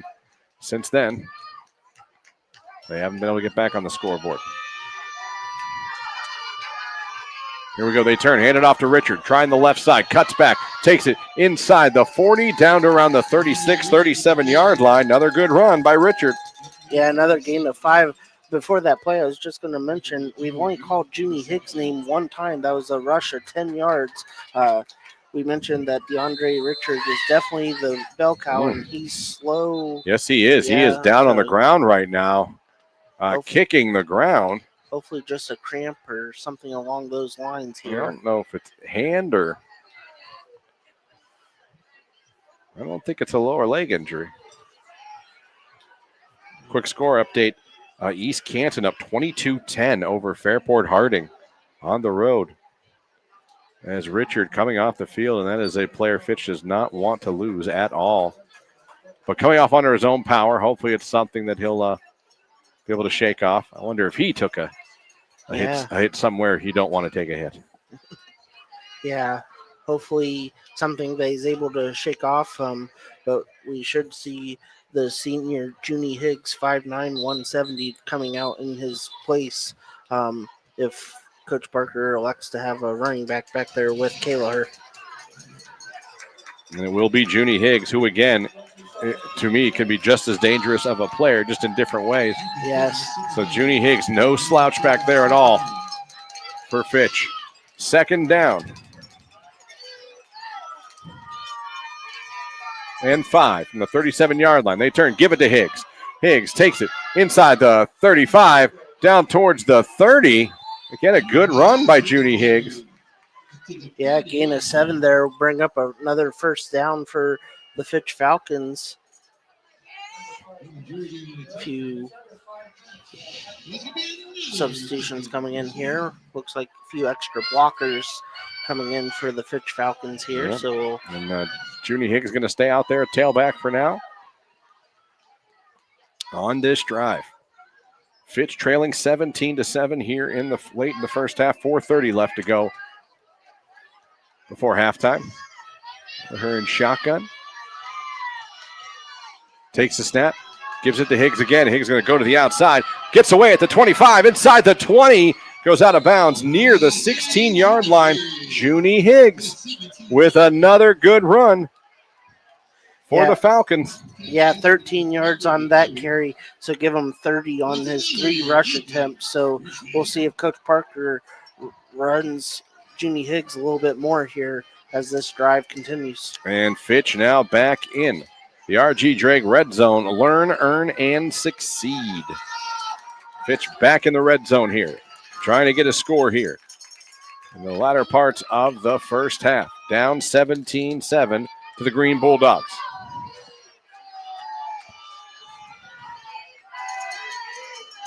Turn, hand it off to Higgs again. Higgs looking for space, takes it inside the 15. And they'll give him the 14. So Junie gets it down to the 14 as we're coming up on 4 minutes to go here in the first half. Green up 17-7 over Fitch, but Fitch driving. In the red zone here, Higgs coming off the field. So maybe going to see a bit more of a spread out offense here. Or, excuse me, DeAndre Richard is back out there. Richard is back out there. So great to see. We have a score update, too, to give you from Hudson and Lake after this play. So Richard back out there. Second down and 7. They give it to Richard. Richard takes it, and they'll mark him down around the 9-yard line. So Richard right back in and running the ball. Hudson scores again. They're now up 14-3 over Lake. That is with 13 seconds left to go in the first half. So Hudson gets a late first half score. Again, that game is on the Q92 Sports Network as well. Third down and 2 to go from the 9-yard line for Fitch. 3:05 left to go in the first half. Richard back there behind Kayla. Got the Green defense. Did they get Green to jump? I think they did. Encroachment on Green. That's going to be a first down for the Fitch Falcons. And we talked about how the penalties were hurting Fitch earlier in this quarter. Well, now later in this quarter, penalties are starting to hurt Green a little bit. Yeah, starting to catch up here on the Bulldogs. They'll bring up first and goal at the 4-yard line. Great opportunity for Fitch to cut into this lead. First and goal from the 4-yard line for the Fitch Falcons. Taylor Hearn shotgun. Richard back there with him. They give it to Richard. Richard cuts it inside, bowls his way into the end zone. Touchdown, Fitch. Richard takes it into the end zone. Yeah, he's like, late flag here after the touchdown. So they're trying to separate the teams here. So some tempers flaring a bit here late in the first half. We'll see what that penalty is, but I believe the touchdown's going to be fine. Yeah, it came in well after the end of the play.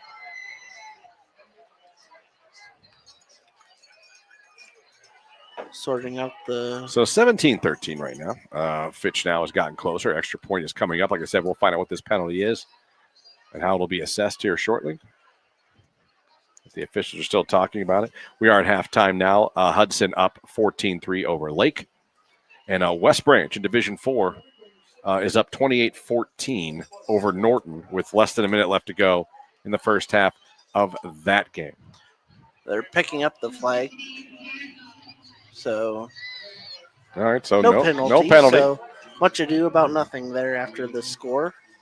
Big drive. Started by the defense by Absolutely. Fitch, and then a great drive by the offense. Junie Higgs helping out a lot on that one as well to get Fitch right back in this ballgame. Yeah, great punt there to pin the Bulldogs deep, and then great defenses stop the 3 and out, and the offense taking over inside green territory, marching right down the field for the score. Faulkner on for the extra point. Green jumped again. I think Green was encroached again. As the side judge is clearly pointing at it, going, you. Yeah. So another encroachment by Green.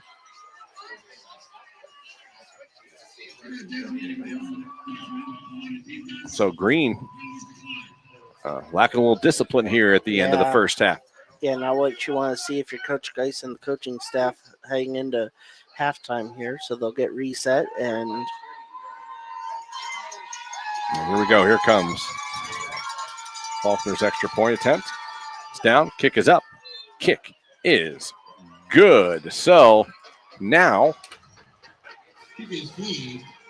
with 2:44 left to go in the first half, your new score, Green 17, Fitch 14. You are listening to Playoff Football. Green and Fitch, Division II, Region 5, brought to you by the Sarshone Auto Group on the Q92 Sports Network.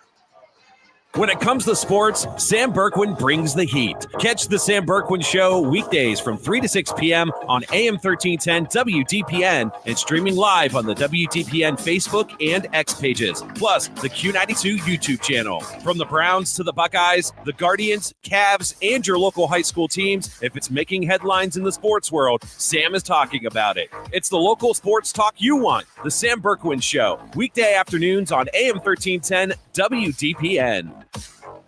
You're listening to High School Football presented by Sarshone Auto Group on the Q92 Sports Network. Back here at Fitch Falcon Stadium here, the Falcons now with that touchdown late in the first half have got it down to a field goal. 17-14, Green leads. Green about to get the ball back with 2:44 left to go here in the first half.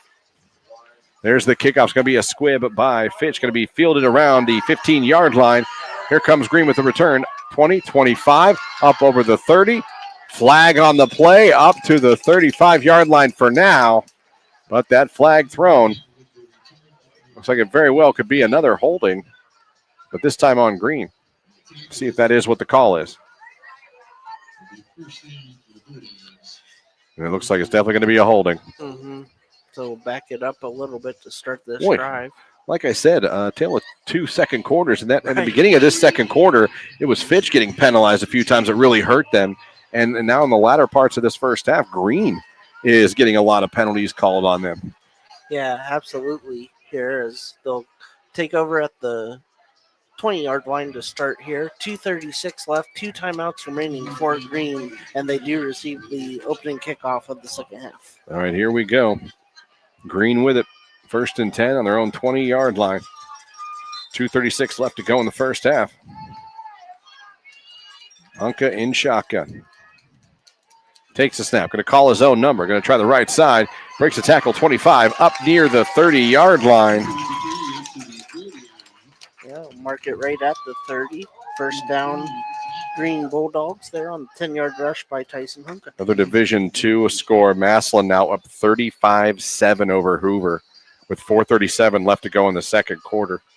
And McKinley in Division I up 7-0 over Medina. That game just went to halftime. Here in our game, it's 17-14 Green over Fitch. There is a run there again by Hunka. That'll bring us up to 2 minutes in clock running here in the first half. A little surprised by the, I won't say lack of urgency, but a little surprised by Coach Geis's play calling here late in the first half, but still plenty of time. Hunka now to throw. Spoke too soon.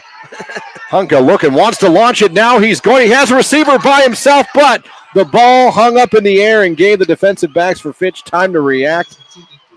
He was looking deep for Bronick. Yeah, that's one he's going to want back because he had him wide open there. He but did. That pass, as you mentioned, fluttered in the air just enough for the defender to come over and break it up. Tyson Hunka started the game 7 of 8, but his last 5 attempts have fallen incomplete. So 7 for 13 now through the air. All right, 3rd down for Green. Hunka now looking over the defense, looking to the sidelines for the play. He's going to have trips left and twins to the right. Going to need a timeout here. We're going to have a timeout. Coach Geist going to call a timeout to talk things over. Play clock got down to 1 there, so. And boy, again, Hunka, had an amazing season and career at Green, boy. But that pass, if he could have put that on the line, that was huge. That would have been a huge gain for Green. Yeah, so big 3rd down here. Fitch has 2 timeouts remaining themselves, so we saw how quick they are able to score with that high-powered offense of Coach Parker's team. So a big 3rd down here. Green, you want to extend this drive, even if you don't score, take it into halftime with the score as it is. If you're Fitch, you're looking to, get a stop here, stop the clock, get your offense back out there with about a minute 30 or so left and try to score and take the lead before half. 3rd down and 4 from their own 36-yard line. Hunka looks over the defense. He's going to have twins to each side here. Green up 17-14 with the ball for now. Still plenty of time on the play clock as Hunka now looks over to the sidelines. Fitch getting set. Fitch at least showing blitz by their linebackers, who are both up in the A-gaps right now. See if they come. They do. It's a big blitz by Fitch. Hunka tries to run to the side. He'll be stuffed for a loss by the Fitch defense, who basically committed everyone to that play. They had all the linebackers, DBs up tight, and they blitzed in every gap, and they got the timeout as well. So Fitch going to get the ball back. Yeah, 1:35 here. They'll have 1 timeout remaining after this punt. But a big stop there by the Fitch defense. Back-to-back drives, the Fitch defense coming up strong and giving their offense another opportunity to get the ball before half. So the defense for Fitch here late in the first half has stiffened a little bit.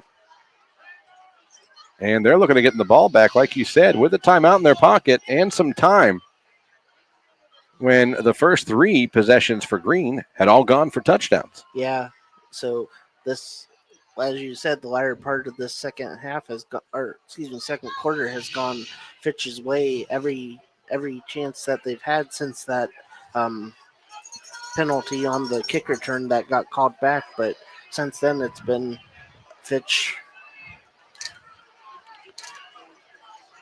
Anthony McMichael will be punting for Green. He'll be staying around his 20-yard line. I believe that's Brady Evans back to.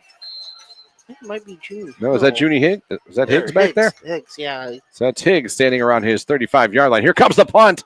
Oh, it's a bad punt that just goes straight up in the air. It's going to fall around the 45-yard line, and it'll move up to, no, it's going to just die right there at maybe the 45, 46. So a bad punt. And Fitch going to be set up in Green territory now with 1:24 left to go and a timeout in their pocket. Yeah, not what you want if you're the Green Bulldogs here. If anything, you wanted to try to flip the field there on that punt, went off the side of the kicker's foot there. And as you said, there was like no bounce on that at all. It died about where it landed. So take over at the Green 46 with 1 timeout left and 1:24 left in the half. Fitch now with a golden opportunity here late in the first half.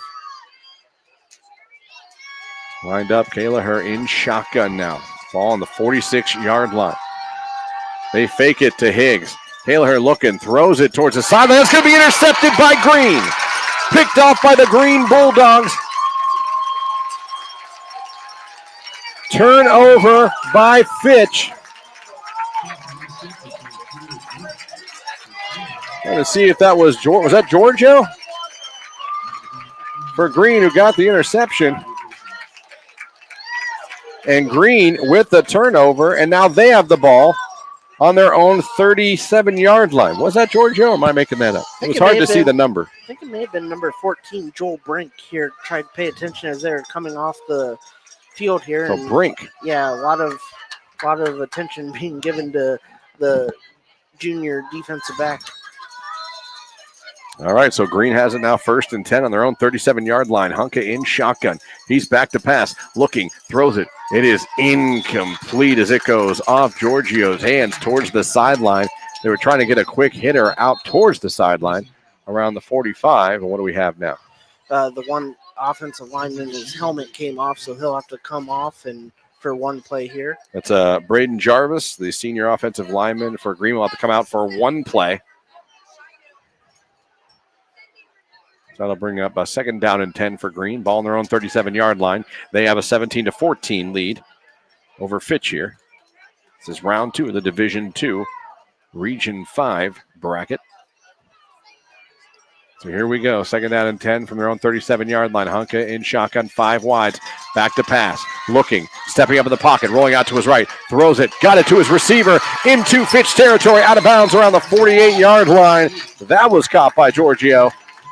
Move the chains, and Green gets it back in Fitch side of the 50 with 1:04 left to go in the first half, and he got out of bounds. Yeah, save that one timeout that Green has, but the 14-yard pitching catch from Hunka toward Giorgio, that was Giorgio's 4th catch of the first half. Hunka getting lined up again. He's got Evan Reed with him in shotgun now. Trips left, receiver to the right. Hunka back to pass. Pressure coming by Fitch. They're setting up a screen. It is blown up, though, by Fitch.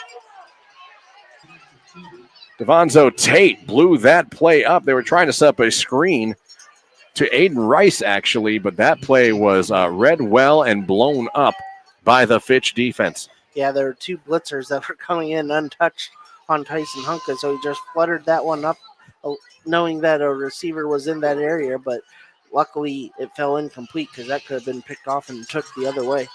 Hunka in shotgun now, 2nd down and 10. Back to pass, looking, wants to take a shot. He's got a receiver. He's going to, Evan Reed tried the Willie Mays catch it. And incomplete. He had Reed. Reed got behind on a seam route. He had to catch it looking over his shoulder and just couldn't bring it in. But another one that was open right down the seam. Yeah, at least two here in the first half that Tyson Hunka is going to want back at when he watches this game on tape.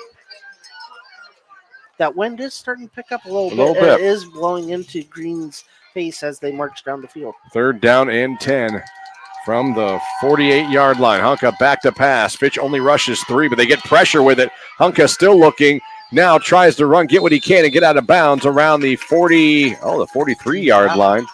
That's going to bring up 4th down with 45 seconds left to go for Green, and we'll see if they want to keep trying to get this first down and move some, or if they want to just punt it and pin Fitch deep in their own territory. I see Hunka out there, so I think Coach Geis has made his decision. He has. They're going to go for it. 4th down and 5 for Green. Ball on the 38-yard line. Hunka in shotgun. He's got trips left, twins to the right. Fitch is up 17-14 with 45 seconds left to go here in the first half. They still have one timeout. Hunka now is backing up like he's going to punt, and that is what he will do. He'll pooch punt it and try to bury Fitch deep. Higgs comes up and recovers it at the 20, 25, breaks the tackle, 30, 35, 40, still on his feet. Up to the 45, near the 47-yard line before he's finally tackled. Whoa, man, Junie Higgs, that took onions. Yeah. I wouldn't have done it, but it worked. Yeah, but a great job. He came up there on that pooch punt. He got back there, got situated, and was able to catch it on the run and make a few guys miss. Brings it out near midfield. We talked about him in pregame that Junie Higgs is a player, and he can make plays. And he's done it filling in at running back for DeAndre Richard. He did it there on special teams. That was one of those, don't do it. Oh, great job. One timeout left for Fitch here as they take over. Here we go, 1st and 10 from their own 47-yard line. They're going to turn, hand it off to Richard. Richard pulls forward, takes it to about midfield. And a late flag coming in. We'll see who that's going to be on.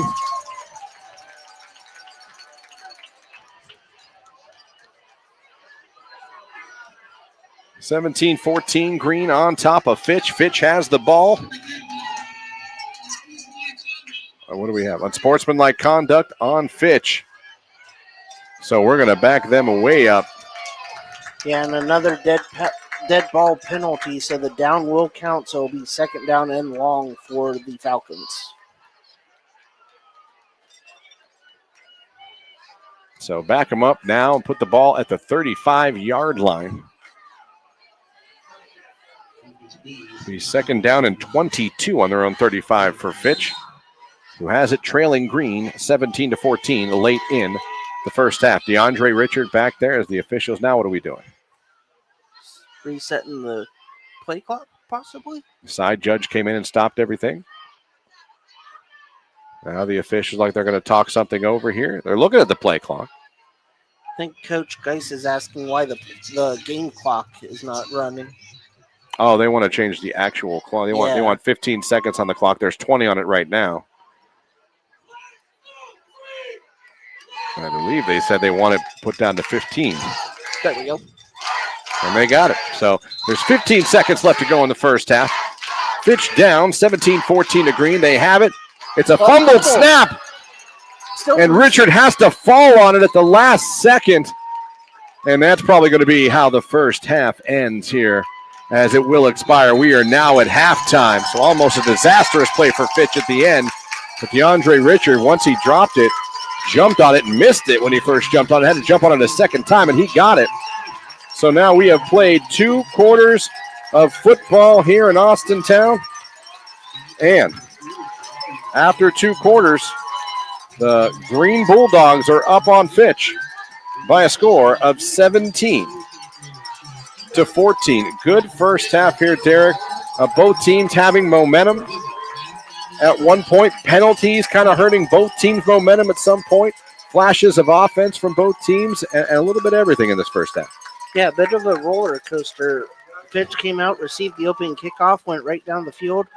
Green answered, and then had the onside kick and took the lead 14-7, and then tacked on a 36-yard field goal from Nero. And then Fitch there, as you said, ended the first half on the uptick here.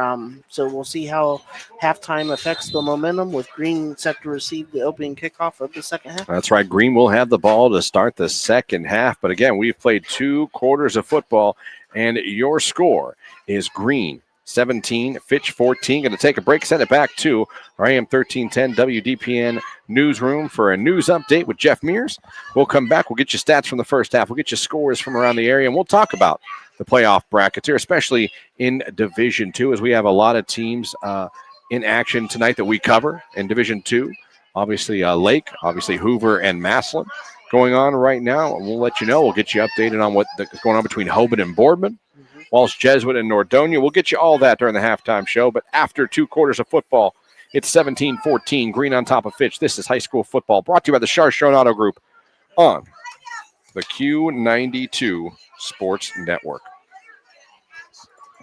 RG Drag, Stark County's premier career center, offers programs that prepares its students at the high school level for careers and continued education beyond high school. Upon completion, RG Drag students have an immediate opportunity to obtain a well-paying job in many exciting career fields. We offer everything from culinary, dental assisting, engineering, sports turf and landscape, welding, and so much more. Contact RG Drag to find a program and career that's the perfect fit for you. RG Drag, where careers begin.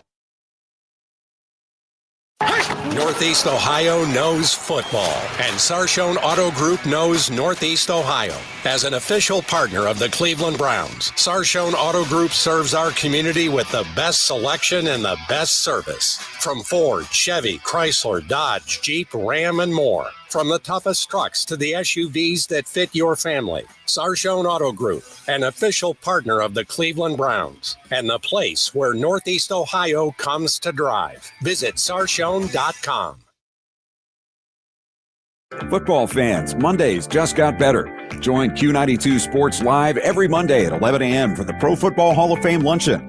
Watch on our Facebook, X, and YouTube channels as legends from the high school, college, and pro football world take the mic with inspiring speeches and incredible stories. Don't miss a moment. Like, follow, and subscribe to Q92 Sports on social media and catch every Pro Football Hall of Fame Luncheon live every Monday at 11 on the Q92 Sports Network.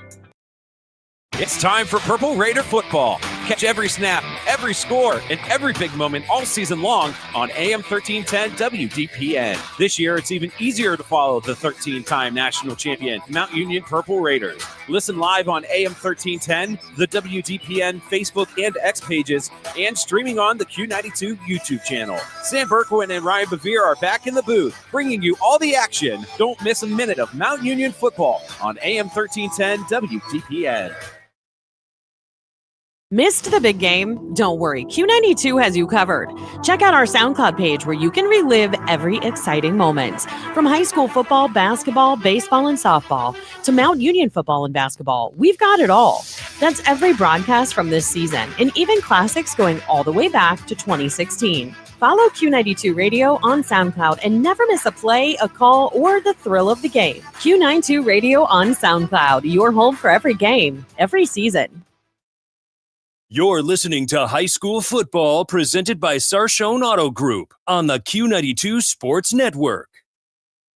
From the newsroom, I'm Jeff Mears with this halftime edition of Q92 News. As the federal government shutdown continues, Northeast Ohio airports are keeping a close watch on possible flight impacts. The FAA is reducing air traffic by up to 10% at 40 major airports today because of staffing shortages, but Akron Canton and Cleveland Hopkins are not on the preliminary list. The Beacon Journal reports officials at both airports say travelers could still see delays because of disruptions at other hubs and are urging passengers to check with their airlines before heading to the airport. The FAA says the cuts are intended to relieve fatigue among air traffic controllers working without pay during the shutdown.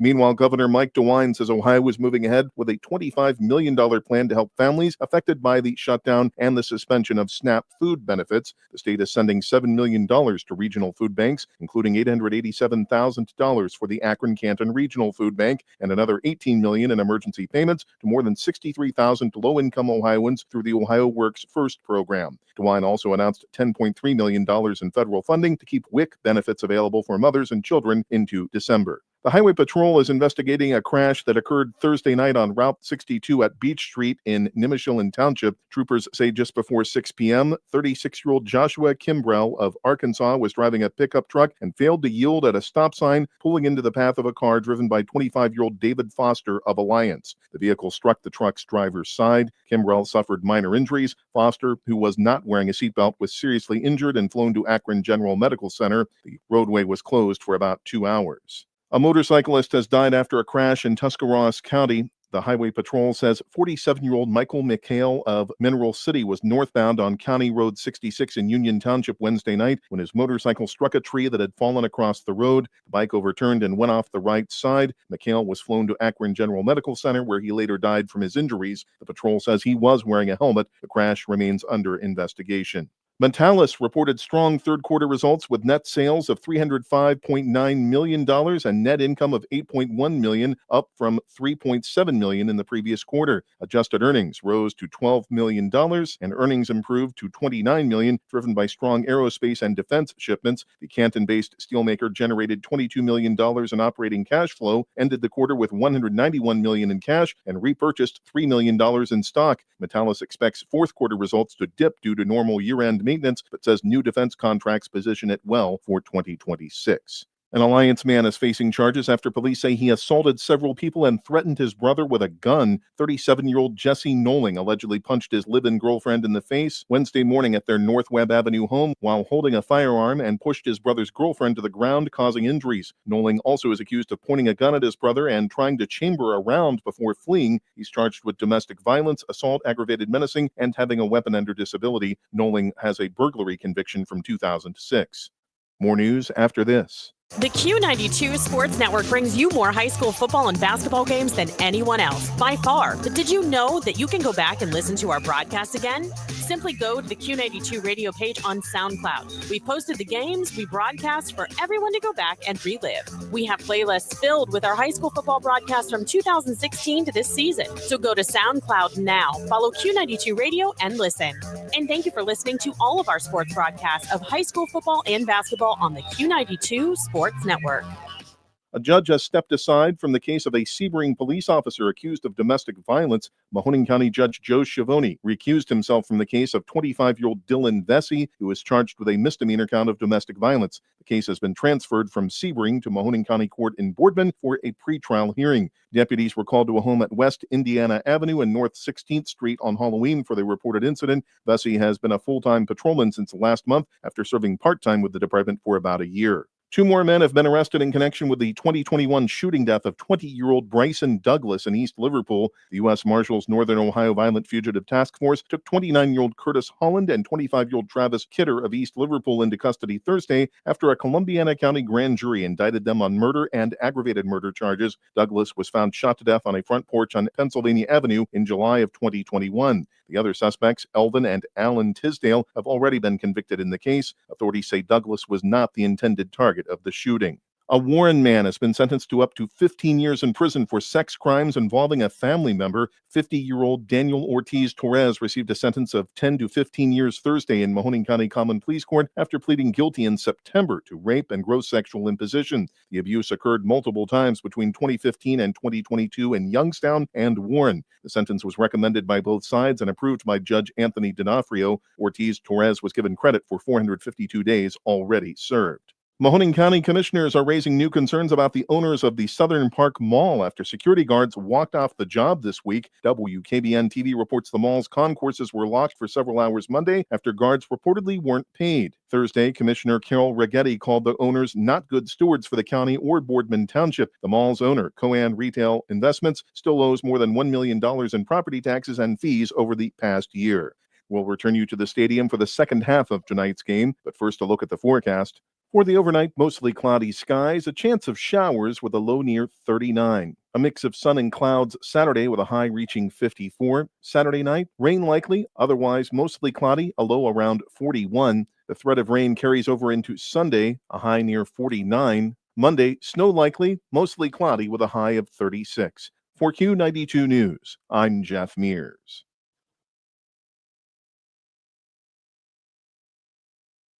Hey, sports fans, want the latest local sports news, game photos, coach and player interviews, and live play-by-play coverage? Then follow Q92 Sports on social media now. We're on Facebook, Instagram, X, Threads, YouTube, and SoundCloud. Like, follow, and subscribe today. Catch the highlights, relive the moments, and stay connected to your hometown teams.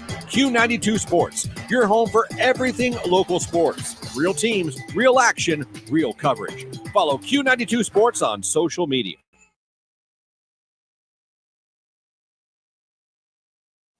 Looking for your home for local sports? Head over to Q92Radiosports.com, the official website of Q92 Sports Network. Catch every live broadcast of high school games and Mount Union sports. Stay up to date with the latest local sports stories. Check scores from around the area and never miss a game with our full broadcast schedule. It's everything sports all in one place. Q92Radiosports.com, your local sports connection.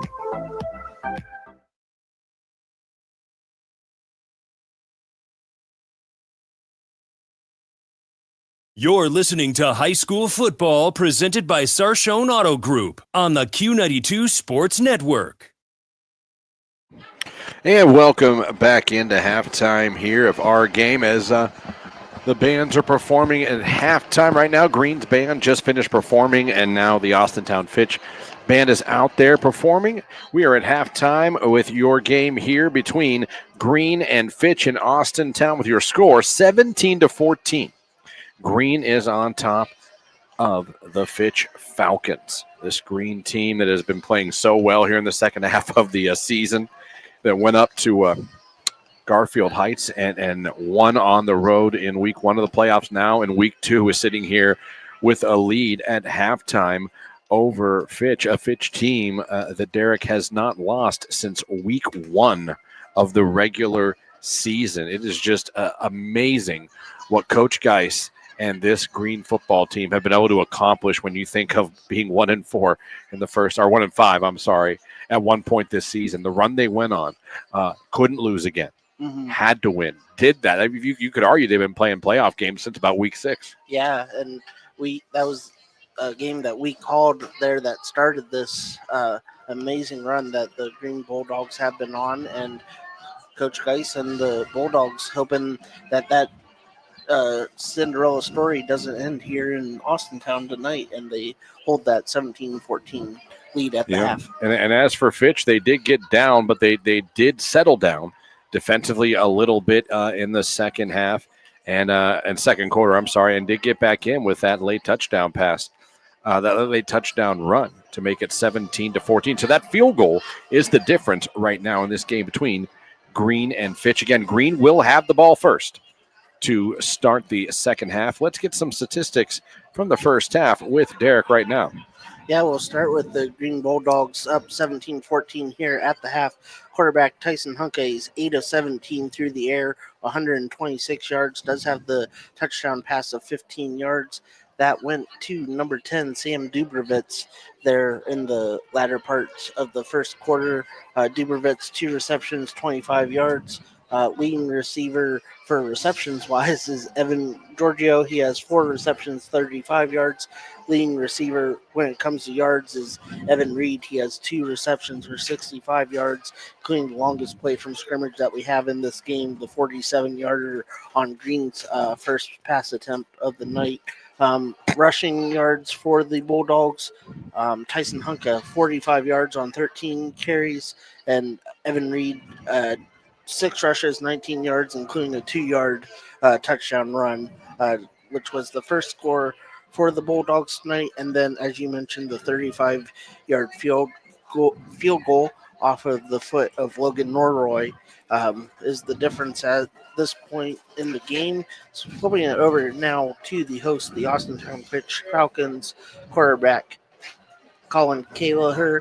He is 6 of 8 through the air, 43 yards. Does have a touchdown pass, but also that interception that really prevented Fitch from trying to take over a lead before half. It was looking good. They took over on Green side of the field, but that first pass attempt of that drive went into the hands of a Green defender, ending any hopes of that. Leading rusher, DeAndre Richard, 13 rushes, 61 yards, including a 4-yard touchdown run. Junie Hill has added 4 rushes for 33 yards. Leading receiver, Brady Evans, 2 receptions for 19 yards, including that 15-yard touchdown on the first drive of the game for Fitch Falcons. There you go. There's some stats from the first half. Since we're in Division II, let's get you some scores from Division II around the state of Ohio. That, of course, is our game is Division II here. Archbishop Hoban, and I know that's not I don't know if that's a current score. But no, I have that at 31-0 in the third quarter. Hoban up with a running clock. Hoban up with a running clock, 31-0 over Boardman. Last we checked, third quarter, let me see here. Hudson up 14-5 over Lake. The game we're watching, because the winner of this game goes to the winner of this one next week. Walsh Jesuit up 28-15 over Nordonia. You think I could say that? Massillon in the second quarter. I think it's at halftime now. Up 49-7 over Hoover. So that game obviously is going to be in a running clock situation in the second half. Big Walnut up 36-0 over Walnut Ridge. Ashland is up 7-3 over St. Francis de Sales. That's interesting. North Ridgeville up 21-7 over Anthony Wayne. Avon, the 7 seed, up 32-6 over Olmsted Falls. Wadsworth is up 20-0 over St. Francis de Sales. Harrison is up 21-14 over the Kings. And LaSalle up 14-0 over Xenia. And Canal Winchester is up 14-0 over Westerville South. So there's some scores from Division 2. Let's go to some other divisions to give you some scores on the playoff games going on right now. Mentor is up big, very big. I believe that is like almost, was it 50? Yeah, that's a running clock situation. Running up there in Mentor, 52-6 over Jackson. 52-6. Yeah, Max Preps doesn't have all these immediately updated as much as I wish. St. Ed's is up 35-7 over Berea Mid Park. Whitmer up 3-0 over Perrysburg. McKinley holding on to a 7-0 lead over Medina. That's in the third quarter. Sorry, jump in here, Christian. Just got a score update on that game. Okay. Medina just scored a 18-yard touchdown pass, so that's knotted 7-7 with 7:44 left in the third. So Medina and McKinley tied at 7 right now. Pickerington Central trailing Groveport Madison 69-42. That's a real score, and that's not over yet. Lakota West 14, Moeller 12. Winton Woods 16-0 lead over Princeton. Upper Arlington up 17-7 over Pickerington North. Wayne up over Findlay 14-10. Old Tangy Liberty up 10-0 over Old Tangy. Old Tangy Berlin trailing Old Tangy Orange. There's a ton of them. 16-0. Troy is up 16-7 over Hilliard Bradley. Springfield up 21-3 over Springboro.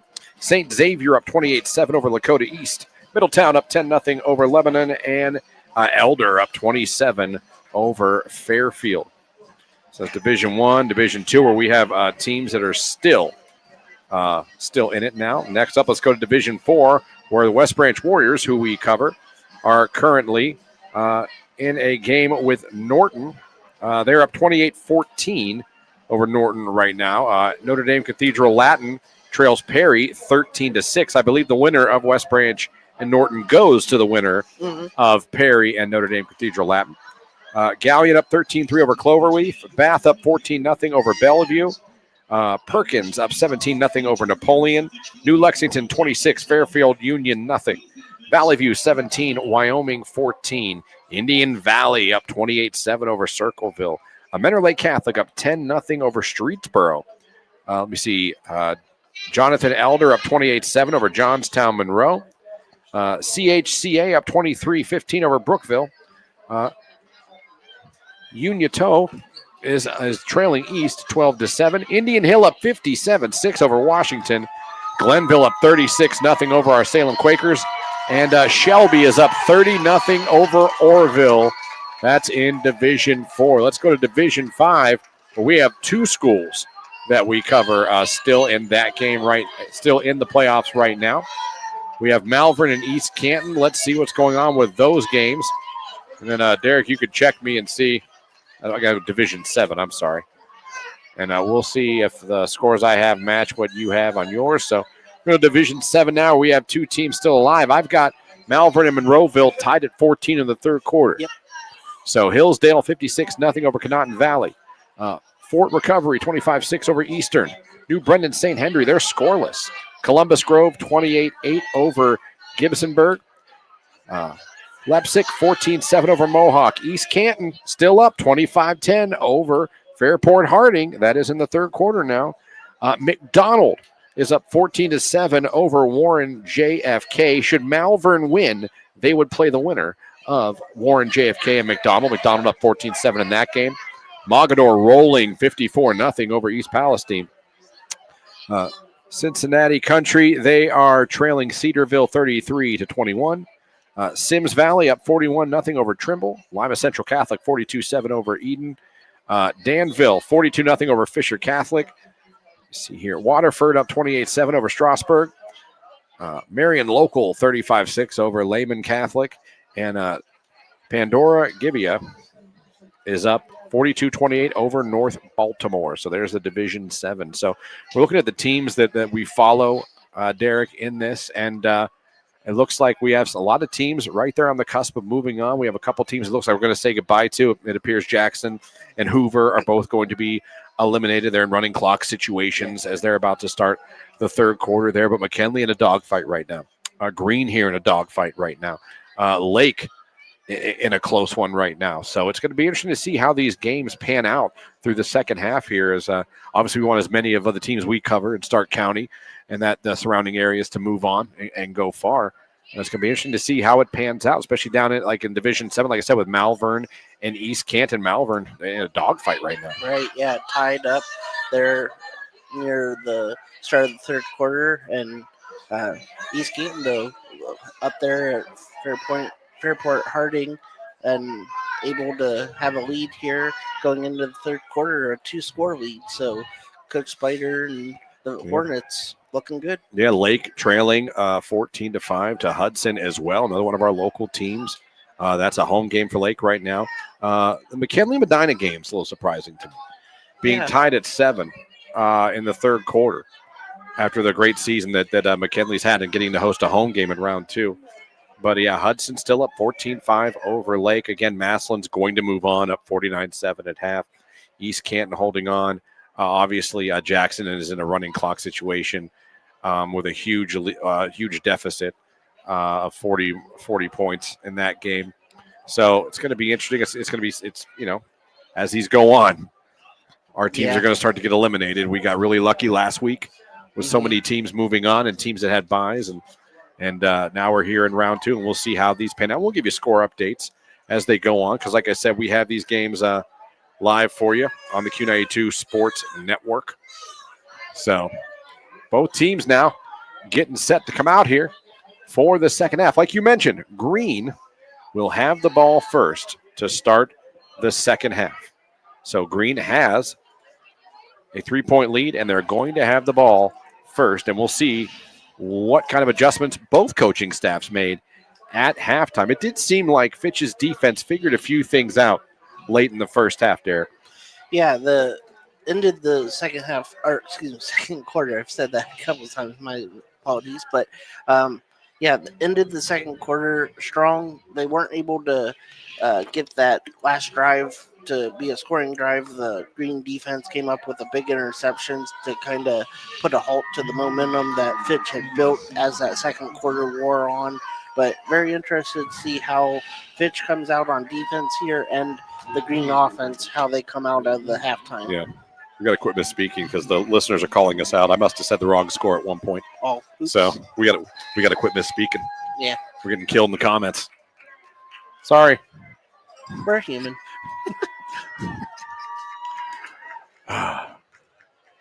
Jim Nance was busy. All right, here we go. Fitch to kick it off, and we are back underway here in the third quarter of tonight's game. Green going to take the opening kickoff of the second half. Here we go, up at the 15, up towards the 20, up to the 25, and out of bounds, maybe around the 27-yard line. As Chase Herbert for Green with that return. Boy, it's been hard to see some of these jerseys tonight from our vantage. One of us, the lighting. Yeah, and getting bunched up here after some tackles. Yeah. Hard to read the numbers. Oh, update from Division 1. McKinley just retook the lead over Medina, 14-7 with 2:22 left to go in the third quarter. So McKinley retakes the lead. All right, so Green's going to have the ball first and 10. With 11:53 left to go in the third quarter, they are up 17-14, and they got the first crack here in the third quarter. Ball on their own 28-yard line. On first down, they will run it. And they'll take it they'll give them the 28, maybe the 29, back to the line of scrimmage, maybe a yard on that play. Hunker called his own number that time. Good job by the defense for Fitch. They'll give them up to the the 34-yard line. So about a 5-6 yard run there by Green on first down. Yeah, great start to the drive here for the Bulldogs, looking to build on some of their first half success. Second down and 4. Hunka back to pass. Pressure coming. Looking, throws a duck towards the sideline. Is going to be an incomplete. Diving for it was Bronick. But then Bronick couldn't bring it in. That stops the clock with 11:10, and it'll be third down for Green. Their first drive of the second half. Big opportunity for the Fitch defense here to put a halt to this opening drive, get the offense back out there, and try to build on their second quarter success. All right, here we go. Third down and 4 to go. Hunka fakes the handoff. Now rolling out. Pressure is coming. He's being chased. He throws it towards the sideline. Incomplete as he was looking for Aiden Rice, number 18, his receiver. He dropped it, and that looks to be a quick possible 3 and out for Green. Now, Hunka's still out there, but don't forget, he dropped back and pooch punted already in this game. So just because he's out there doesn't mean they ain't punting. Yeah, 4th down and 4 here from your own 34-yard line. All right, here we go. Hunka in shotgun on 4th and 4. Now he drops back to that punt formation. He will kick it. It'll go, and it'll be fielded around the 35-yard line. That's Higgs. Higgs with it, cuts back, went backwards, wrong direction, and he was thrown down. I think Anthony McMichael, number 6. Surprised we haven't called his name more tonight. But throws him back around the 35-yard line. That time Higgs was trying to make something big happen. He probably gave up a couple yards. Yeah, had that big return on the punt there right before the half, trying to duplicate that here just in the 3rd. But the Bulldogs special teams coverage down there to bring them down. All right, 1st and 10 for Fitch. They have it now on their own 35-yard line. DeAndre Richard is the running back there with Kalaher. Kalaher turns, hands it off to Richard. Richard following his lineman. He'll take it up over the 35 to the 36-yard line maybe, or maybe the 37. A yard or two on that carry. Brings up 2nd down for the Fitch Falcons, who trail Green 17-14 here in the 3rd quarter. This is Division II, Region 5, 2nd round playoff action on the Q92 Sports Network, brought to you by the Sarshone Auto Group. Yeah, Green's defense forced the only turnover of the first half, so we'll see if they can get another one here in the 3rd. 2nd down and 8. Gallagher sends a receiver in motion. They turn. It's going to be a little bit of a toss to the weak side to Richard. Richard cuts it up, takes it over the 40, still going. They might mark him out of bounds all the way around the 46-yard line. So a tough run by DeAndre Richards on the toss to the weak side. That's going to move the chains. 1st down, Fitch, with 10:06 left to go here in the 3rd quarter. Yeah, give Richard 72 yards on 15 carries so far tonight, and another 1st down for the Falcons. So 1st and 10, ball on their own 45-yard line. Underway here in the 3rd quarter. Green on top, 17-14. Kalaher in shotgun, going to have DeAndre Richard on his right side. Takes a step, gives it to Richard again. Right up the middle he goes. Good job defensively by number 27, Josh Taylor, the D lineman for Green, who took Taylor down on his own, and he only managed to get up to about the 46-yard line. So really only one yard on that play, and that was all. That tackle was 100% Josh Taylor by himself. Yeah, great defensive stop there. Brings up 2nd down and long. The Bulldogs trying to prevent this drive from getting far. Receiver in motion. Kalaher now in shotgun again. Turns. Guess what? Hands it off. Here he goes. Inside the 50, 45, 40. Cuts back 35. Tackled inside the 30. They're going to mark him all the way down at around the 27-yard line. What a good run by DeAndre Richard. What a running back he is. I mean, you know it's coming. Yeah, 27-yard gain there, the longest play from scrimmage for the Falcons here tonight. So DeAndre Richard with another strong run. 9:20 left to go here in the 3rd quarter. Green up 17-14, but Fitch driving has it down to the Green 27-yard line. Kalaher in shotgun. DeAndre Richard, who's been using the Genty stance this entire game.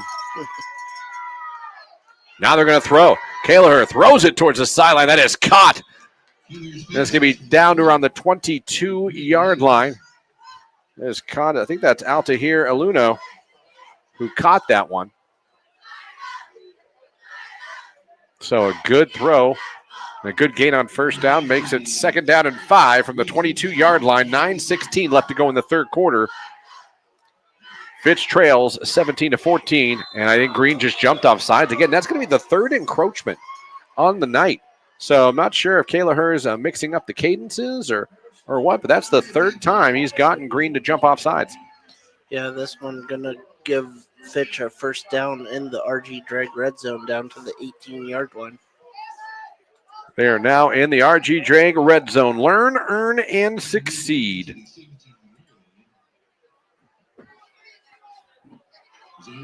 So here we go. First down and 10. Ball on the 17-yard line for Fitch. Kaylaher turns, hands off. That's Junie Higgs. Higgs trying to break a tackle, but Green's defense comes up, and that again is Josh Taylor for Green, making a play on the defensive line for the Bulldogs. Yeah, two great stops near the line of scrimmage on this drive. Bringing up second down and long again. Taylor, excellent defense.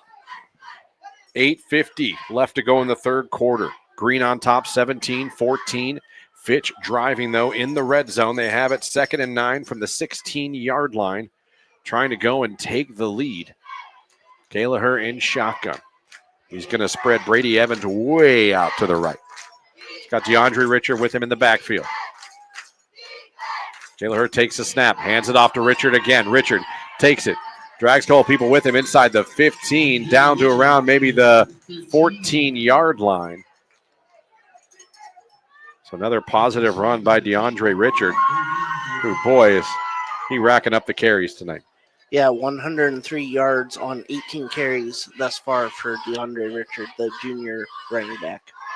Coming up on 8 minutes to go here in the third quarter. Green up 17-14, but again, Fitch driving deep in Green territory. They have it on the 13-yard line. With a 3rd down and 6 to go. Kaylaher in shotgun. He's got receivers to the right. They're going to try a jet sweep to the left side. Oh, tripped up. What a play for Green as they try to Brady Evans jet sweeper on the left side. Great job by the Green defensive backs to come up there and make that play. I believe that was number 11, Anthony Swank. I actually got his name, who came up and made that play.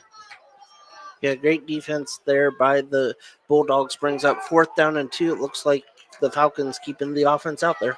So the jet sweep got some yardage, but didn't get it. They need 2 more, and they're going to try to get it right here.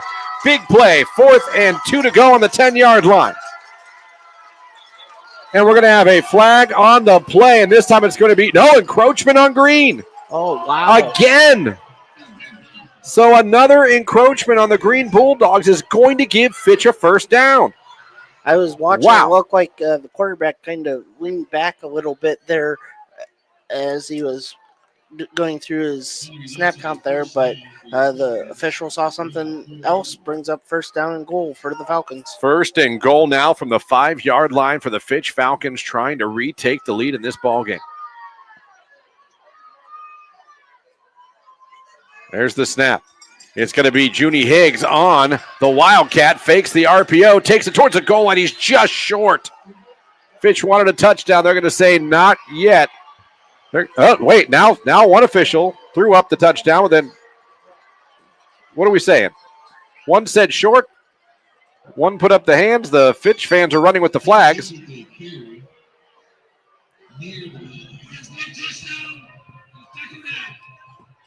Not a touchdown, 2nd down. Not a touchdown. All the poor kids with the flags had to stop running. Those poor Fitch kids. They were already running. All that, and they were going. All right, 2nd down and goal from the 1-yard line for Fitch. Here we go, back in that Wildcat with Junie Higgs at quarterback right now, and DeAndre Richard with him in the backfield. Higgs calling his own number, trying the left side, bounces it inside. Did he get across the goal line? No, they say he did not. It's going to be 3rd and goal for the Falcons, as it was kind of an option there, and he was kind of sitting back a little bit, waiting for a hole to open. Knew he had to just go for it and could not get in. It's going to be 3rd and goal. A little surprised that they're going away from DeAndre Richard here this close to the goal line, but a 3rd down and goal from the one Bulldog defense trying to hold strong. Big play coming up. 6 minutes left to go in the third quarter. Fitch trails Green 17-14, but they have a 3rd and goal from the 1-yard line. Kaylaher now back in at quarterback. Takes a snap, gives it to DeAndre, who tries to dive in the end zone, and he does. Touchdown, Fitch Falcons. DeAndre Richard takes it in. Fitch retakes the lead. Second rushing touchdown on the night for Richard as the Falcons take a 20-17 lead with the point after coming. Now Jackson Faulkner will come out for Fitch and attempt. Now they can run it with the flags.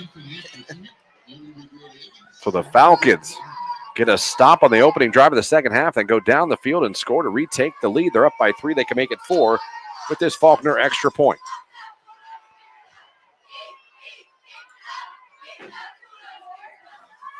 Snap, down, kick, up. And the kick, no, it's a low snap. They have to fire out and try to get something here out of it. Running around, there's a flag. Brady Evans throws it towards the end zone. It is right now caught for a 2-point conversion. The problem is there's a flag on the play. As of right now, they got a 2-point conversion. We'll see who the flag is on. As we even have Josh Taylor for Green is limping right now, too. I wonder if that had something to do with it.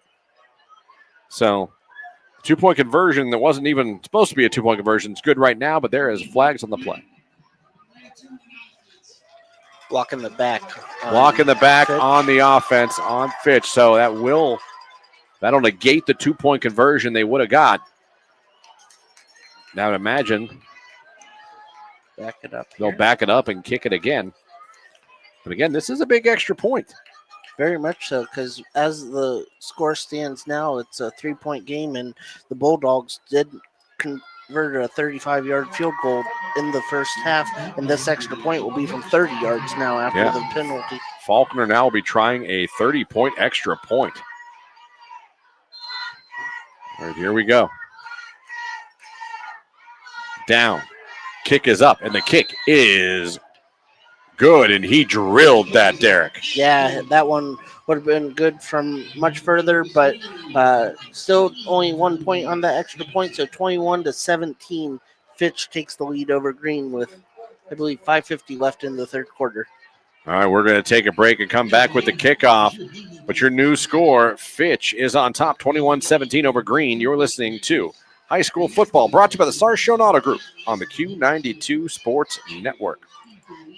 Peace of mind. It's one of the most important benefits that we can offer at Friends and Family Credit Union. Welcome to Family Secure Checking. It offers unrivaled security to protect your everyday finances and purchases, as well as comprehensive identity theft protection and reimbursement coverage, credit file monitoring, benefits for travel, shopping rewards, and cell phone protection that includes repair or replacement for up to 4 phones on your cell phone plan. It's time to bring a friend into the family.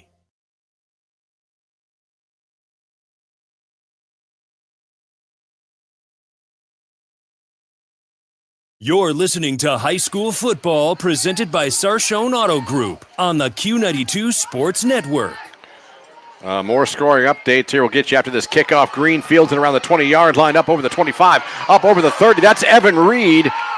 Still on his feet over the 35 to the 36-yard line. Strong return by Evan Reed. And Green is in business here with good field position to start. Now trailing the Fitch Falcons, 21-17. McKinley scored again, Derek. They're now up 21-7 on Medina in the fourth quarter. End of the third, Hudson still up on Lake, 14-5. That's a Division II game. And in Division 7, our East Canton Hornets up 32-10 for Fairport Harding. Spider Miller, another amazing job he's doing down there with East Canton. Yeah, it's been rough for the past couple years for East Canton, but we saw him earlier this year against St. Thomas. And also you had a Malvern Monroeville update? Yeah, got 21-14 Monroeville over Malvern in the fourth quarter. We'll keep you updated on that one with all our local teams. And of interest for the fans of this game, Walsh Jesuit up 35-15 over Nordonia in the third quarter. Do you have a Hoban update? Not to put you on the spot. Yeah, that one's a final thanks to that running clock. Hoban advances 38-0 over Boardman. So the Spartan season comes to an end, and Hoban moves on to round 3 of the playoffs. I believe the winner of the Lake Hudson game goes to Akron Hoban, if I'm correct. Yes. All right, so here we go. Here comes the Green offense. There's 5:40 left to go in the third. It's 21-17. Fitch has retaken the lead over Green. Green has it 1st and 10 on their own 37-yard line. Tyson Hunka comes back out here on offense. Trips left, twins right. Hunka looks over the defense. Takes the snap. Back to pass. It's a quarterback draw. He takes it. Nice cut back over the 35, over the 40. Oh! He is hit around the 41-yard line. Hit hard, but pops back up. What's been impressive here in the third quarter, and it started a little bit in the second quarter too, Fitch dropping guys back in coverage, only rushing 3, but they've been getting pressure with those 3. Yeah, the defensive line doing a great job breaking through the containment of the offensive line, forcing Hunka out of the pocket. That time he elected to run, made a few nice moves, but took a big hit at the end of it. 2nd down and 6. Hunka back to pass. Pressure coming again. Hunka steps up, throws it, has a receiver wide open. 40, 35, down to the 31-yard line. That is caught by Aiden Rice, the junior wide receiver. Green gets it back in Fitch territory with 4:56 clock running here in the third quarter. Green down 21-17, but now they have it on the Fitch 31-yard line. Hunka already lined back up with him. Has Evan Reed on his right hip.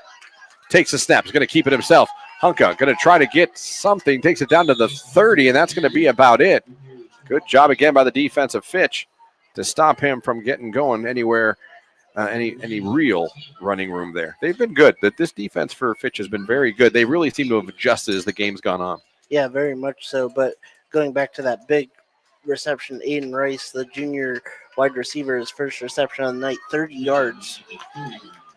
2nd down and 9 from the 30-yard line. Hunka in shotgun. They send Reed out into the flat. They throw it to Reed out into the flat.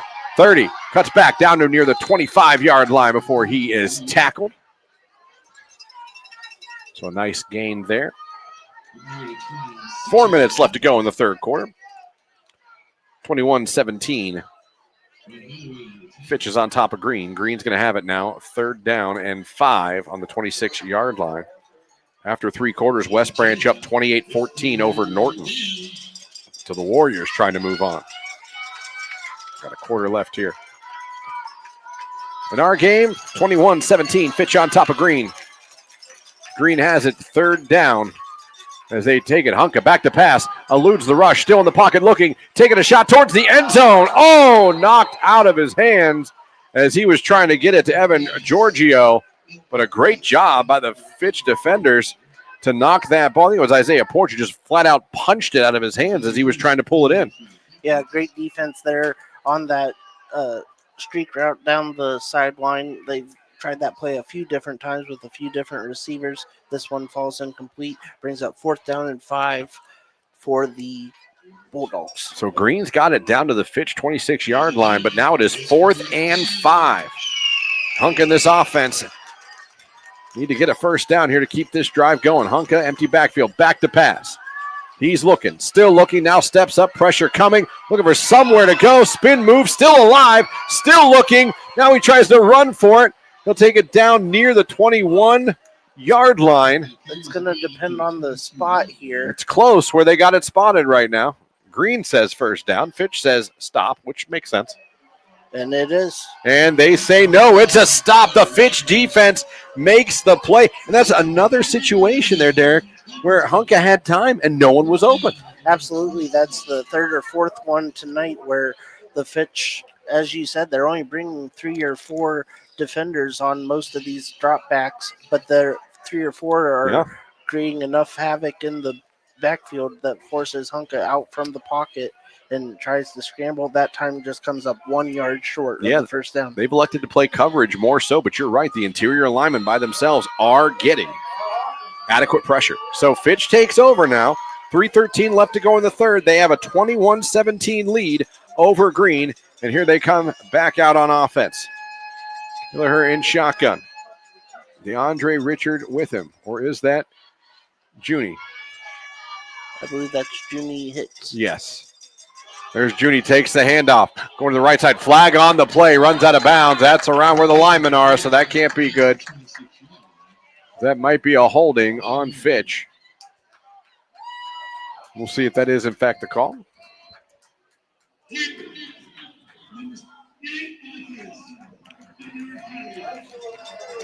That is holding on Fitch, so back them up 10 yards with 3:08 left to go in the third quarter.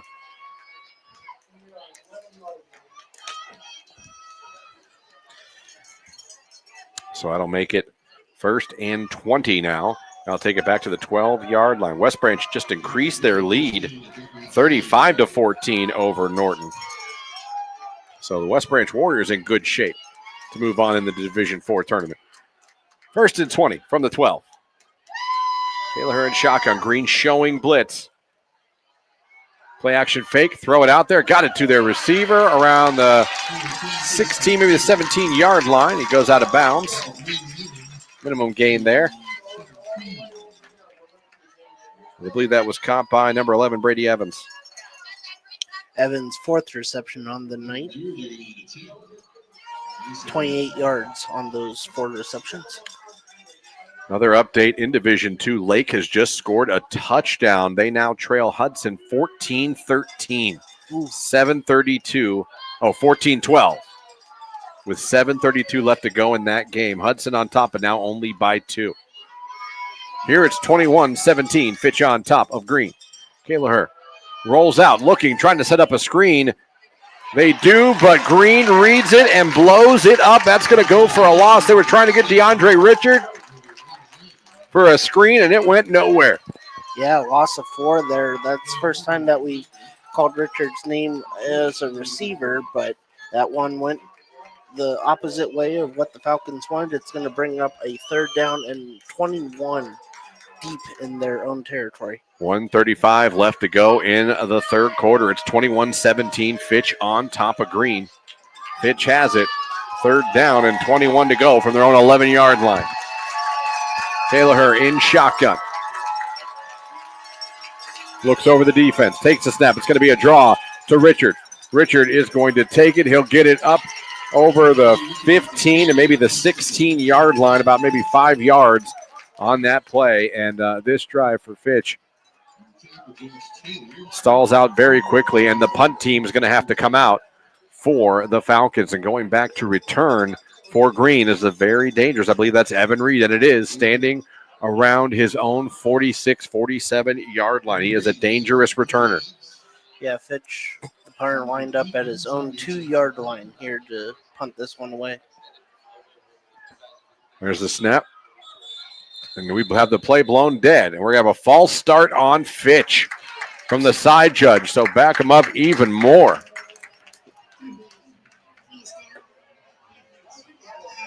False start on the offense. Back up Fitch. Yeah, so the line of scrimmage now their own 11-yard line. So the punter now backs up into his end zone to punt this one away. And Evan Reed moves up onto the Fitch side of the field near the 45 as he awaits the punt. Green is most likely going to end up with the starting this drive in Fitch territory.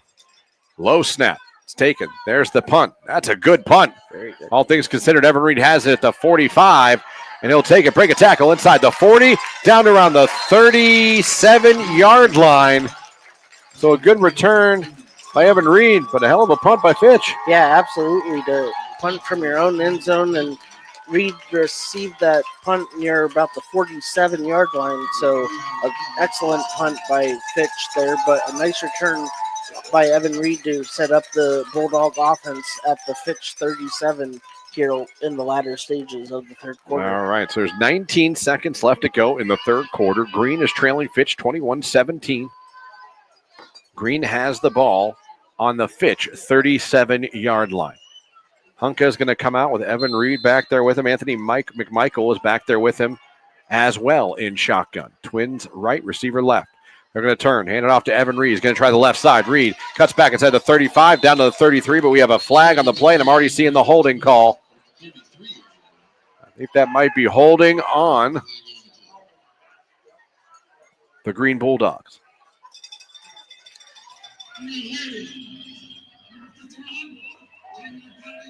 It's on Dario Lombardi, number 51, gets called for the hold. So now back up Green 10 yards. Yeah, if you're an offensive lineman, you never want to hear your number No, over you the don't. loudspeaker. No, you don't. First down 20 now as the ball back near midfield. Yeah, the clock's running, and I don't think they're going to get a playoff before the end of the third quarter, and they will not. So we have now played 3 quarters of football. Your score, Fitch 21, Green 17. We'll be back with the start of the 4th and final quarter of this playoff football game in Division II. It's high school football, brought to you by the Sarshone Auto Group on the Q92 Sports Network. Northeast Ohio knows football, and Sarshone Auto Group knows Northeast Ohio. As an official partner of the Cleveland Browns, Sarshone Auto Group serves our community with the best selection and the best service. From Ford, Chevy, Chrysler, Dodge, Jeep, Ram, and more. From the toughest trucks to the SUVs that fit your family. Sarshone Auto Group, an official partner of the Cleveland Browns, and the place where Northeast Ohio comes to drive. Visit sarshone.com. You're listening to High School Football presented by Sarshone Auto Group on the Q92 Sports Network. All right, we are done with 3 quarters of football. There's only 1 left, and we got a close one going on here in Austintown as the Fitch Falcons are currently up 21-17 over Green, but we're about to start the 4th quarter, and Green is about to start first down and 20 on the 47-yard line, but on Fitch's side of the 50. Derek Dimmick, Christian Bigglesworth here with you. Thank you guys so much. So many of you have been listening to this game tonight. We really appreciate it. Here we go, 1st and 20. Hunka going to turn, fake it to Reed, wants to take a shot. Now he will go downfield, looking for his receiver that is caught for a first down inside the 35, down to the 33-yard line. And that is caught by number 6, Anthony McMichael III. Thought we'd call his name a little more tonight, but pretty good time to start saying it.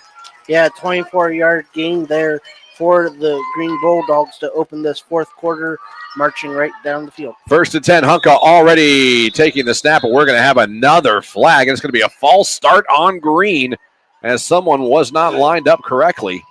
Penalties have hurt both teams in this game tonight. Yeah, very much so. We see Fitch kick return called back because of a holding penalty. Green, few first downs that they've started behind the sticks as a result of penalties. So both teams shooting themselves in the foot here. All right, here we go. Hunka now, 1st and 15 from the 28-yard line of Fitch. Green driving. Hunka back to pass. It's going to be a draw. He goes around the left side. 25 down towards. They're saying, Fitch is saying there's a fumble, and they got it. What are the officials saying? Oh, the Fitch sideline really wanted a fumble and a recovery on that one. Fitch still saying they have it. They come out of the... What do we got? The official says yes, Fitch ball.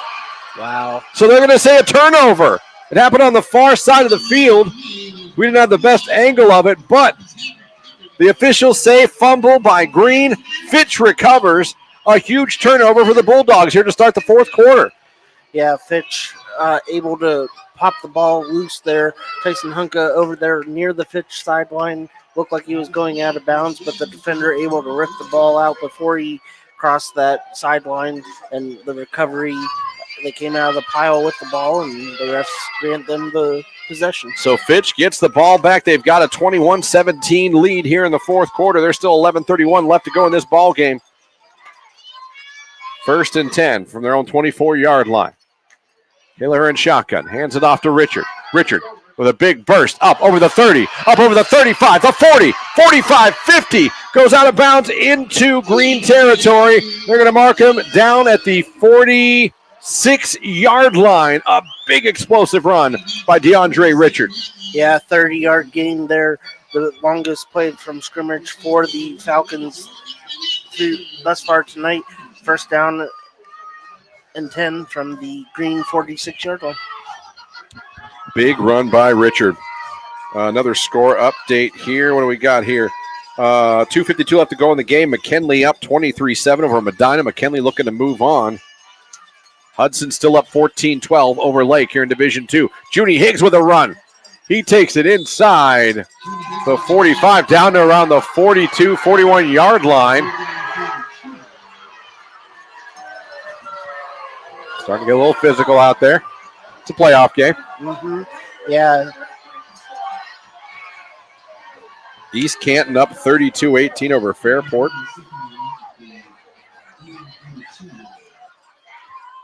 .53 clock running. Fitch has it, 2nd down and 5 to go from the 42-yard line of Green. Fitch up 21-17, trying to add to it. Taylor in shotgun. Junie Higgs in the backfield with him. Pistol formation. They're going to turn. Hand it off to Higgs. Higgs cuts back, tries to get the outside, cuts back inside, now thrown backwards. They'll give him the 41. That'll bring up 3rd down for Fitch. 10:23 clock running here in the 4th quarter.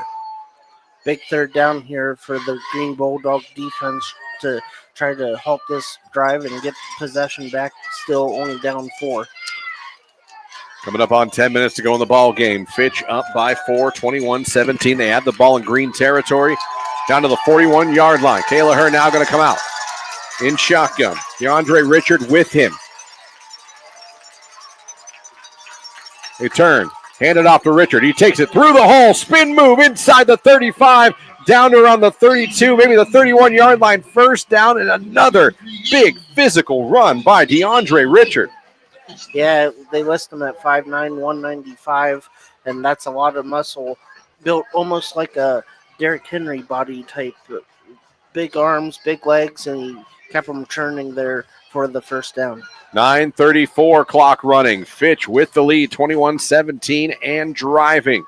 They have it down to the Green 32-yard line. They're going to split out Evans to the left.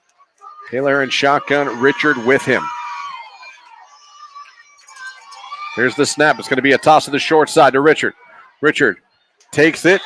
It's going to be pushed back. We'll see where the a late flag coming out. A really late flag coming out after the whistle. See if someone made a mental error. It's a matter of which side.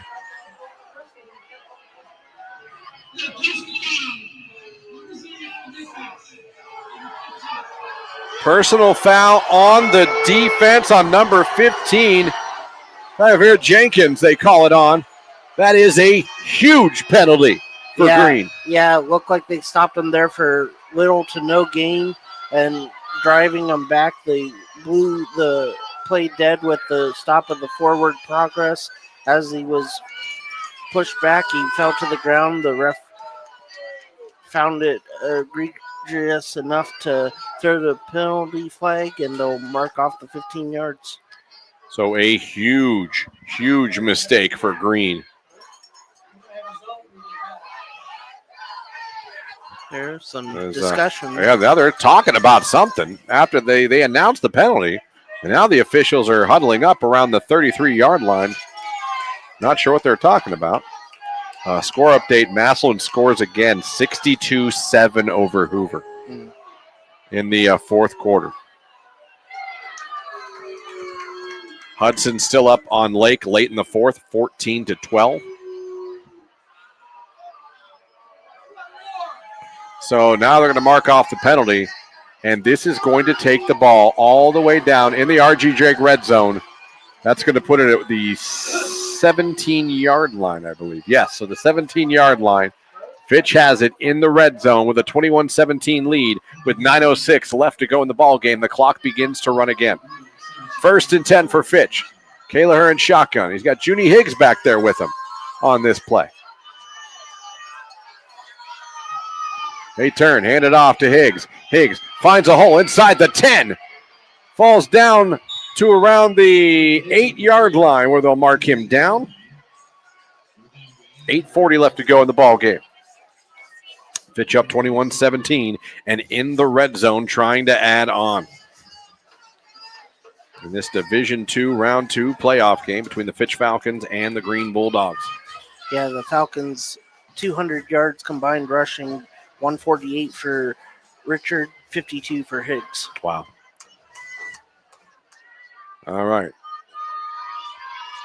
2nd down and a yard to go. They're going to turn around, hand it off to Richard. Richard takes it to around the 5-yard line. I think that's where they're going to mark him. Just shy of the 5, actually, is where they'll mark him down at.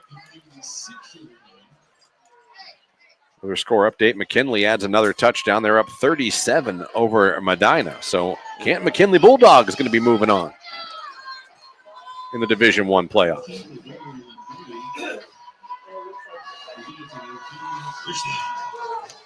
All right, so it's going to be enough for a first down. First and goal from the 6-yard line for Fitch. Here in the fourth quarter, 7:43 left. Gallagher in shotgun.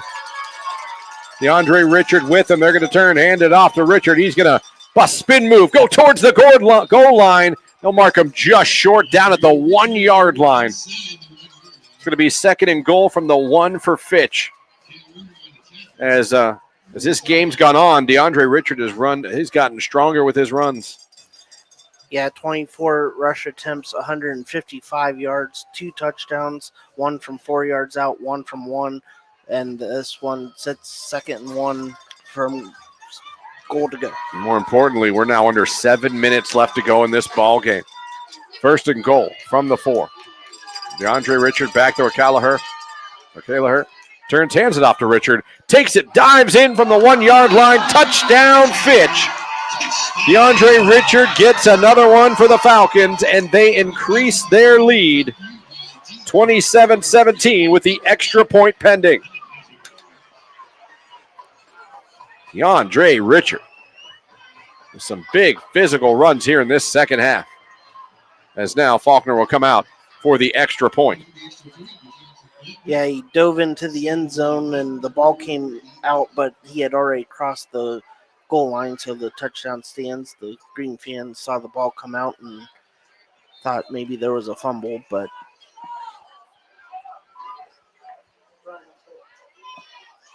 there's the kick.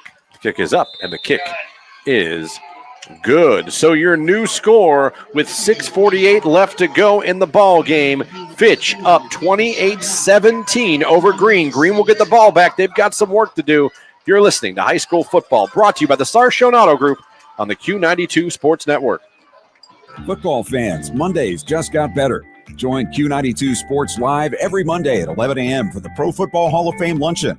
Watch on our Facebook, X, and YouTube channels as legends from the high school, college, and pro football world take the mic with inspiring speeches and incredible stories. Don't miss a moment. Like, follow, and subscribe to Q92 Sports on social media and catch every Pro Football Hall of Fame Luncheon live every Monday at 11 on the Q92 Sports Network. You're listening to High School Football presented by Sarshone Auto Group on the Q92 Sports Network. All right, it is going to be Green's football here. They're going to get it back with 6:48 left to go, and they've got some work to do. They're now down 28-17 to the Fitch Falcons. Evan Reed is one of the back men, the deep men back there for Green. McMichael the third also back there.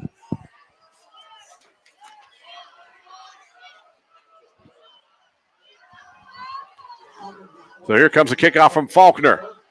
It's a squib kick. It's going to go all the way into the end zone. Touchback. Green will have it with 6:48 left to go in the fourth quarter. What do we have now? Late flag here. Another late flag. Possibly on Fitch, but we'll await the official word from the field.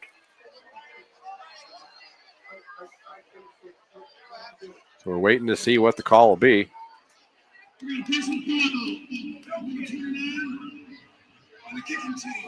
Ooh.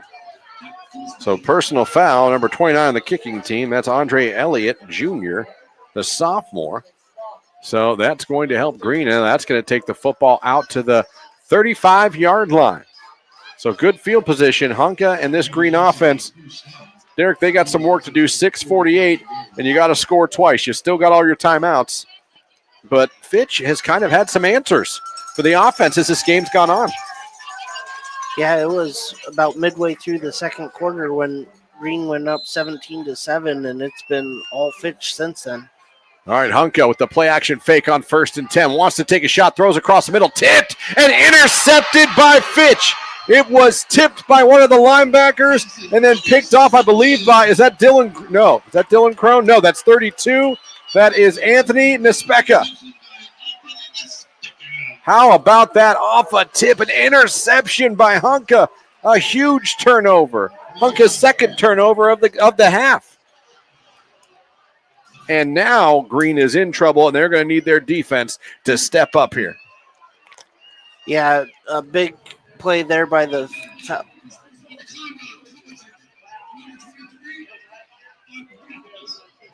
So unsportsmanlike penalty on Austintown Fitch. That'll back them up after the interception. The interception will stand. So the Fitch Falcons offense will come out at their own 42-yard line here with 6:42 left, and the Falcons lead 28-17.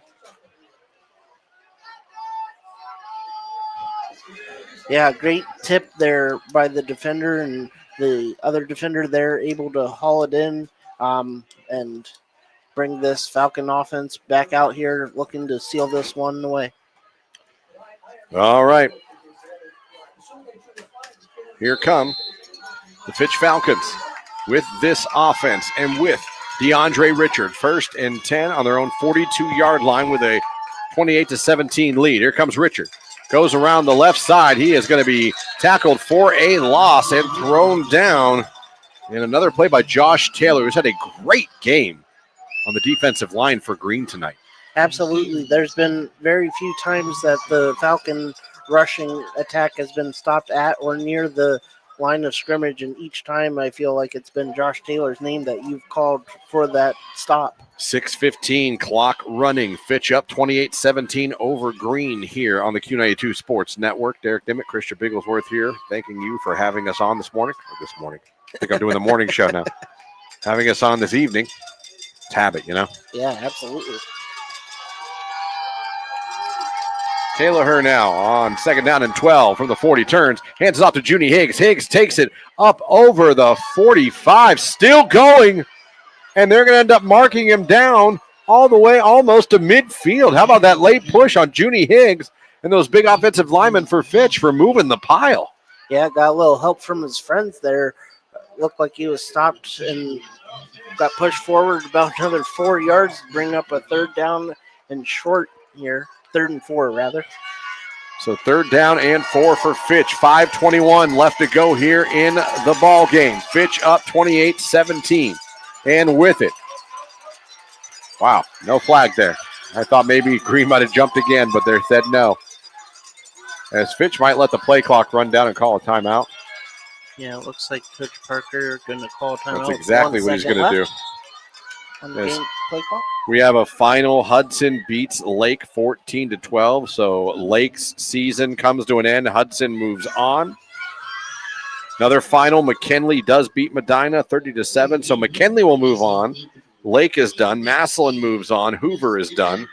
Jackson is done. East Canton's winning, and it sounds like Monroeville is in control over Malvern right now. Yeah, that one just went final. 34-14 Monroeville over Malvern. Walsh Jesuit, the last score update here is 35-15 in the 3rd quarter. So Walsh pretty well in control there. And as you mentioned earlier, the winner of this game will take on the winner of that game. And it's looking like that will be the Walsh Jesuit Warriors. So a lot of our local teams, unfortunately, not having the outcomes they hoped for this evening.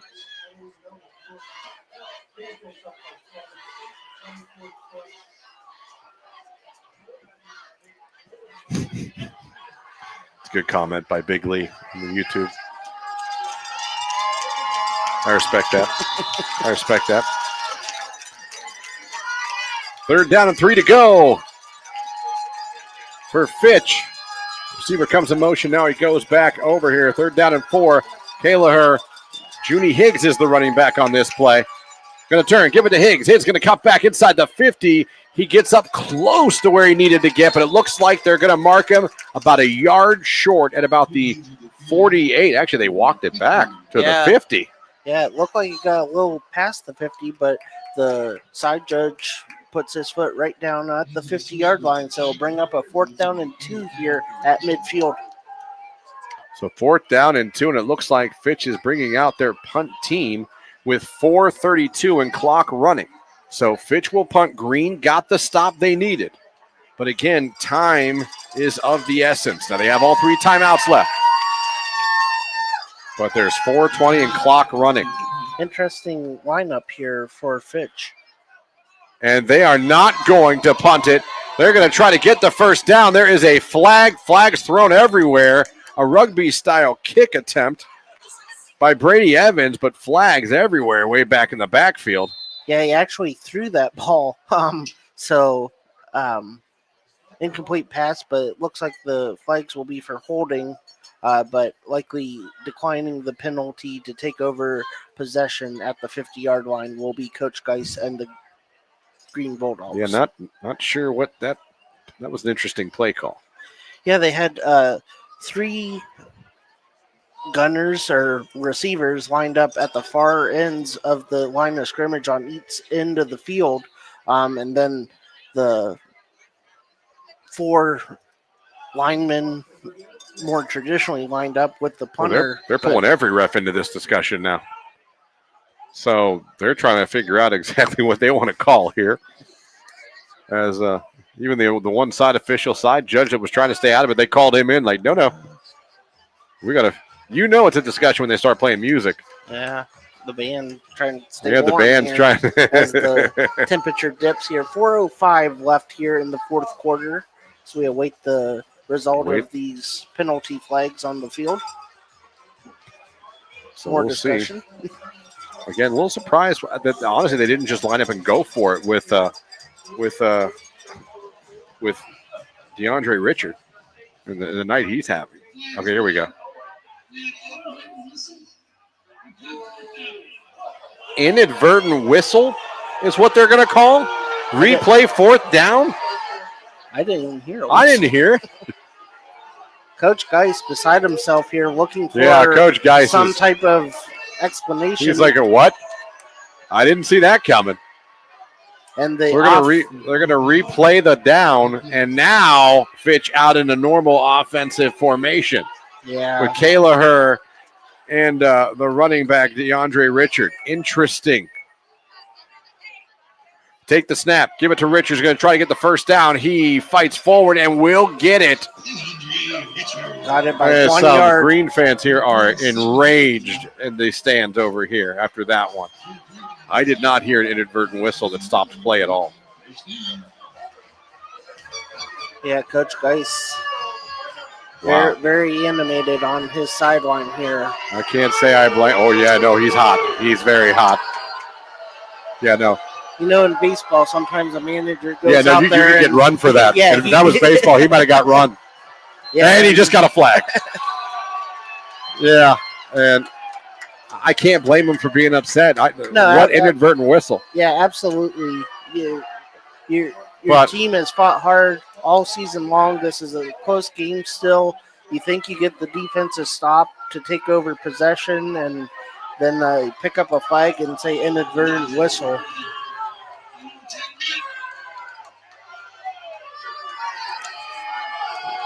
So now, unsportsmanlike, the flag on Coach Geis is going to move the ball all the way down. And they are going to mark it down to, the 32 or the 33-yard line. So, wow.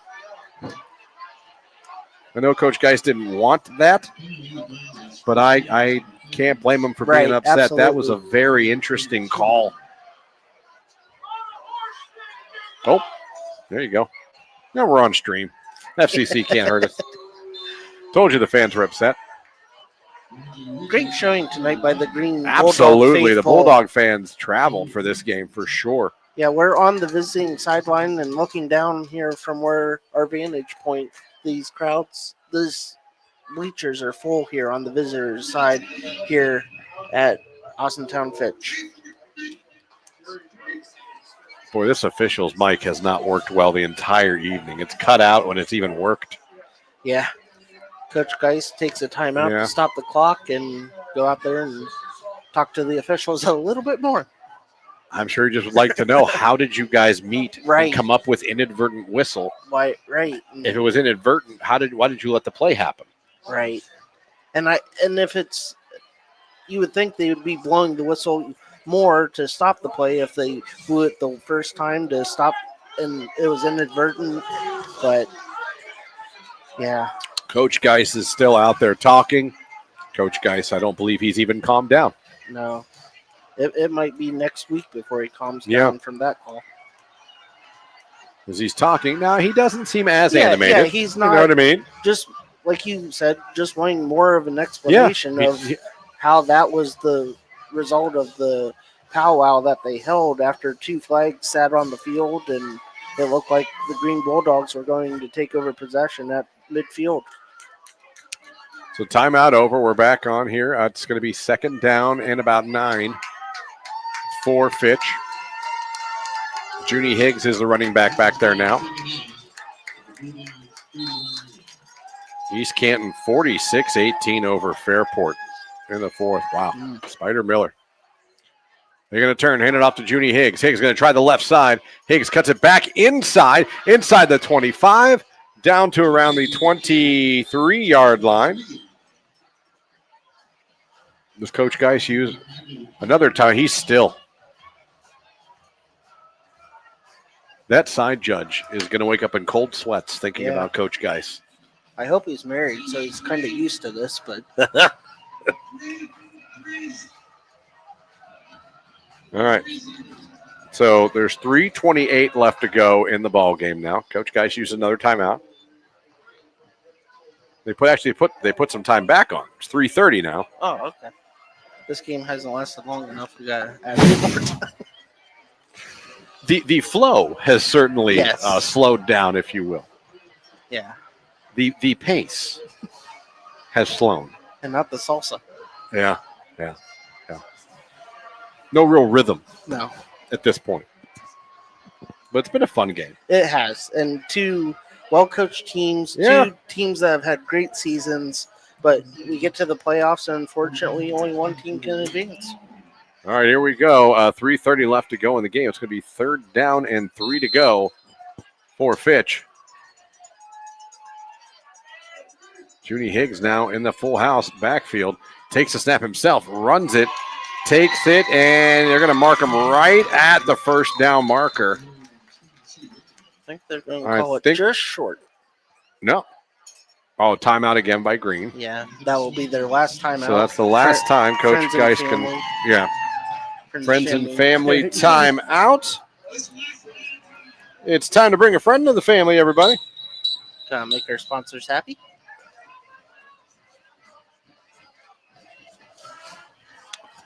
Looks like Masslin's going to be home next week as Ashland's still up on DeSales. Wow. So it looks like Maslin might not have to travel next week. Yeah, we aired tonight looking like if DeSales had won, Maslin, Hoover, whoever won that game would be making the trip to Columbus. But if that score holds, it'll be Ashland traveling to Maslin, Paul Brown Tiger Stadium.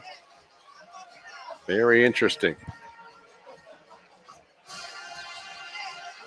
And we'll have more. We'll have round 3 coverage of playoffs for you next week as well.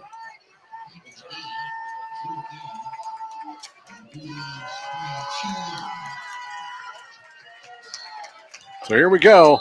3:29 or 3:23 left to go in the ball game. 28-17. Fitch on top.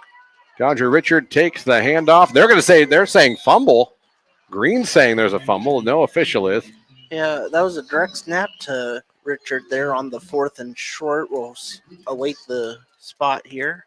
Green thinks if nothing else, they got the stop. So let's see where they mark it and what they decide.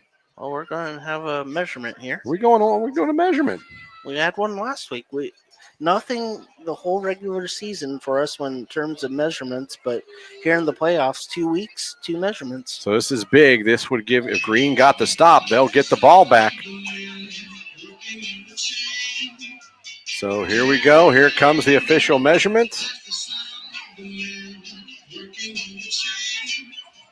They'll get it set. And let's see. The result is very close. What are we saying? Short. Green says they stopped him, and they did. So Green stops them. They get the ball back. 3:17 left to go. Green's got a little bit of life, but they got a lot of work to do. No timeouts. Down 28-17. Hunka and the offense comes back out for Green. So here we go. They will have the ball at their own 21-yard line.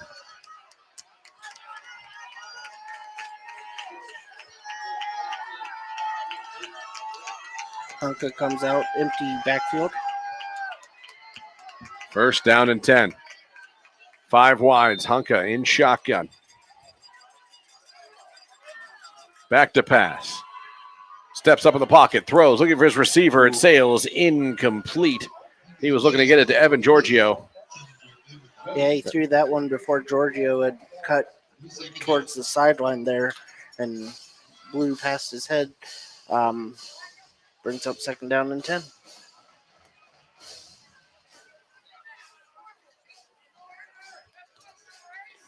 All right, second down and 10.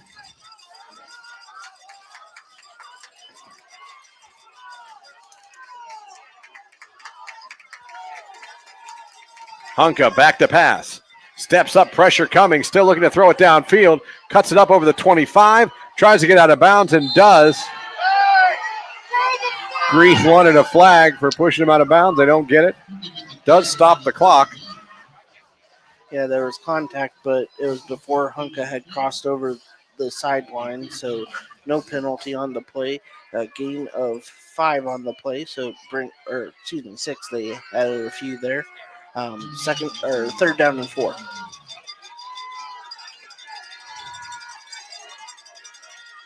DeSales scored with 10 seconds left in the ball game as a pass is complete to his receiver, Sam Dubrovets. That'll be first down. So with 10 seconds left, that changes everything for Massillon. Wow. Now Massillon does most likely have to go on the road in round 3. Interesting. First and 10 and 35. Hunka back to pass. Looking, pressure coming, rolling out to his right. He's going to be sacked. Sacked from behind. And that is number 13, John Vaughn, the junior, with the sack clock running. 2:50 left to go in the ballgame. That'll bring up second down for Green. Hunka back to pass. Looking, throws towards the sideline. Has got it. Complete to his receiver, Dubretz. Over the 40-yard line to the 41 as they'll get lined up. We have an injured player down for Fitch right now. And I'm trying to see who that is. That is player for Fitch who's down. He's going to roll over a little bit and sit back down. That looks like number 13. Is that John Vaughn who had the sack? Yeah, he had the sack on the previous play and then comes up hobbling over towards the sideline here. Third down and about, 3 or 4? 4. Yeah, third down and they're saying 3 to go. Oh, okay. Yep. So third down and 3 for Green.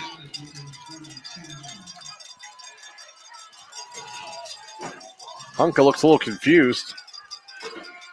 Now they get set here. Here they go. Hunka now in shotgun on third down and 3. Hunka back to pass. Throws a quick one towards the sideline. It is tipped at the line. It's going to fall incomplete and stop the clock with 2:32, but now it's going to be fourth down for the Green Bulldogs.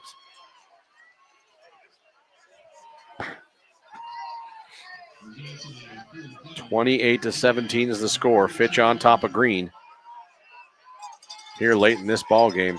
Green has no timeouts left. There's only 2:32 left to go in the game, and they've got to score twice. Hunka in shotgun on fourth down. Back to pass. Going to call his own number. Cut back. He'll get the first down inside Fitch territory down to around the 45-yard line. Oh, they're going to say Hunka fumbled that again? Wow. Hunka can't believe it. And they're saying Fitch ball. I didn't see the ball come out. I didn't either. Wait, now here comes the side judge. Hold on. Hold on. Now they're going to have a talk about it. Another talk. One official said it was Fitch ball. The side judge came in, I think, to correct it. Yeah. And they're going to give it back to Green. So I saw that side judge come in, and he was like, no, no, no. So good job by the side judge to get in there to make the right call if he saw something else. Yeah, our one official here going by who comes out of the pile with the football instead of who had it when they went down. All right, so 1st and 10, ball on the 45-yard line. Green in Fitch territory. Hunka wanted to take a shot there. Now he's looking, throwing towards the sideline. Dropped by Evan Reed. Stops the clock with 2:16 left to go here in the ball game. 28-17. Fitch on top of Green.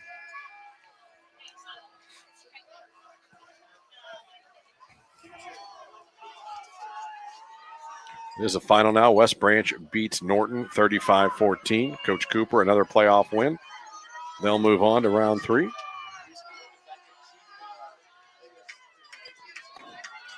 All right, here comes Green. 2nd and 10 from the 45-yard line of Fitch. Hunka back to pass. Looking. Throws it towards the sideline again. Gets this to his receiver. Did he get out of bounds? Oh, he did not get out of bounds. That was caught by Aiden Rice, but the clock will keep running. Now we'll be at 2 minutes left to go in this football game. Green's got to get lined up quickly. Hunka in shotgun. And what do we have now? Timeout. Timeout Fitch. by Fitch. So timeout Fitch. They want to stop. Hunka now limping to the sideline after that last play. Yeah, he's taking some hits tonight on some of these runs and rolling out. But another big 3rd down here for the Bulldogs, looking to extend the drive and try to cut into this Austintown Fitch lead. Austintown leads 28-17, 1:56 remaining. Again, finals. West Branch beats Norton 35-14. East Canton up 46-26. Hudson beats Lake 14-12. Let me see here. Massillon obviously wins tonight over Hoover. McKinley beats Medina 30-17. Jackson loses to Mentor, very big, and that score, I believe 50-something to 6 or 7. I'm sorry, I don't have the final in front of me right now. But we know Jackson seasons come to an end. Hoover seasons come to an end. Lake seasons come to an end. I believe Malvern's season has come to an end. We do know Massillon, East Canton, Canton McKinley, and West Branch. Well, East Canton still got some time left, but they're in good shape to maybe moving on. Hunka now. Quarterback draw, tripped up inside the 35, 30, still going 25, 20. He'll go down, 1st down Green. But clock will keep running. Boy, Hunka is limping out there, but he's getting set back up.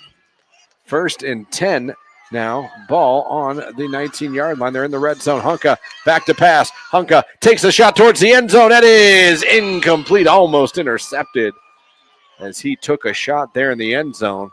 There's a couple people a little slow to get up after that play. Yeah, the defender still down in the end zone. 9:46 p.m. Eastern Standard. Trying to see the player who's down.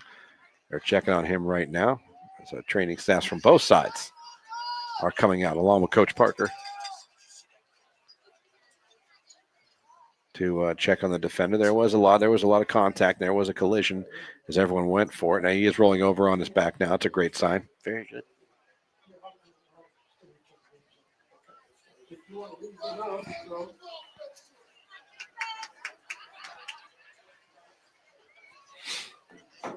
So they're tending to that player right now. Again, your score is 28-17.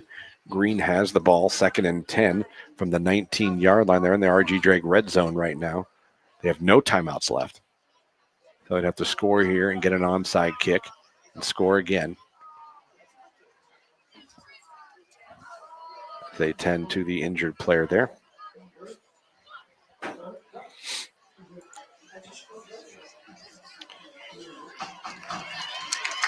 As he is up and coming off the field, that's a great sign.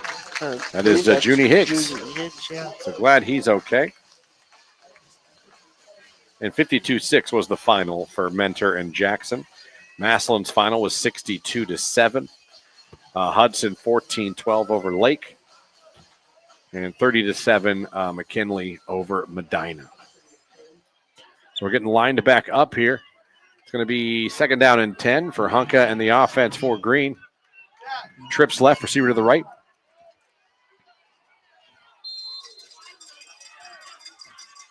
Here come the Bulldogs.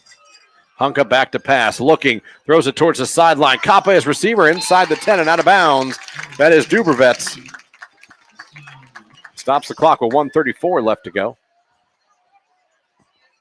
If you're Green, you got to give yourself and leave yourself enough time on the clock. If you get the onside kick to run a few plays. Going to get lined right back up. It's 3rd down, 4 to go. Hunka taking a shot towards the end zone. The receiver was turned around the wrong way. Evan Giorgio was turned inside of the end zone when Hunka threw the ball to the outside flag route to the pylon, and he turned the wrong way. Now that's going to bring up 4th down and 4 for Green with 1:29 left to go, and Green down 28-17.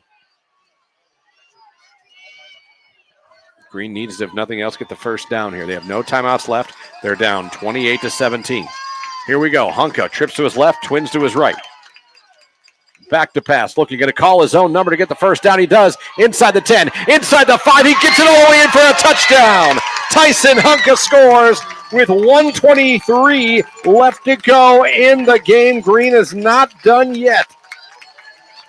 No, needed the 1st down, like you said, at least to extend the drive. The gates opened, and he had a open route to the end zone, and Tyson Hunka, as he's done so often in his Green Bulldog career, finds the pay dirt. So it looks like they will go for 2.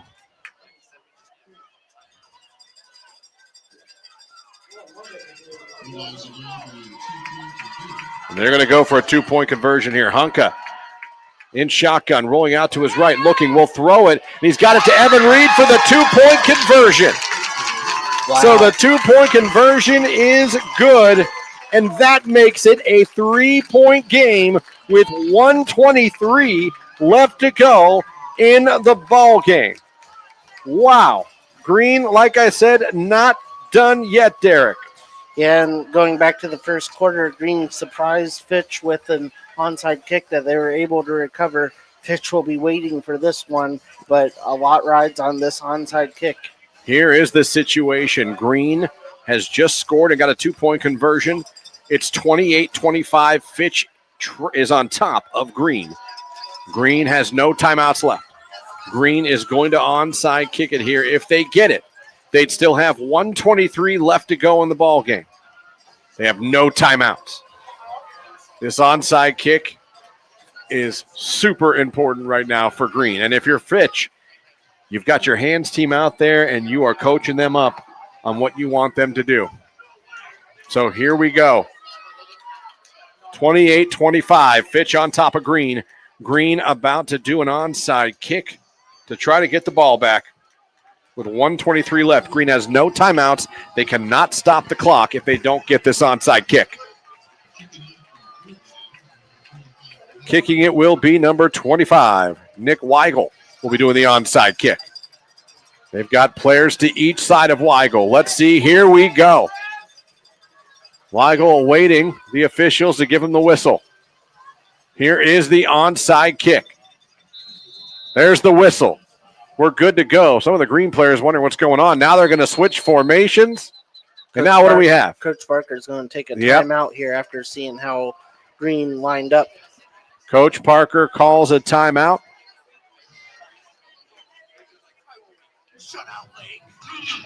So timeout by the Fitch Falcons. 1:23 left to go. The onside kick coming. You're right, Coach Parker. He wanted to get a look at what Green was going to attempt to do. He got that and took his timeout. Don't blame him. Again, we have 1:23 left to go in this game. Fitch is up 28-25. Green just went down and scored on a Tyson Hunka touchdown run and a 2-point conversion to Evan Reed. Green has no timeouts left. So this onside kick means everything. If Fitch can just get it, they're going to win the game. Mhm. If Green can get it, they're still going to have 1:23 left to go in this football game for a chance to come back and win it, or at least tie it with a field goal. Green will come out in the same formation. They're going to send 5 guys to the left, 5 guys to the right, all the way to the far hashes.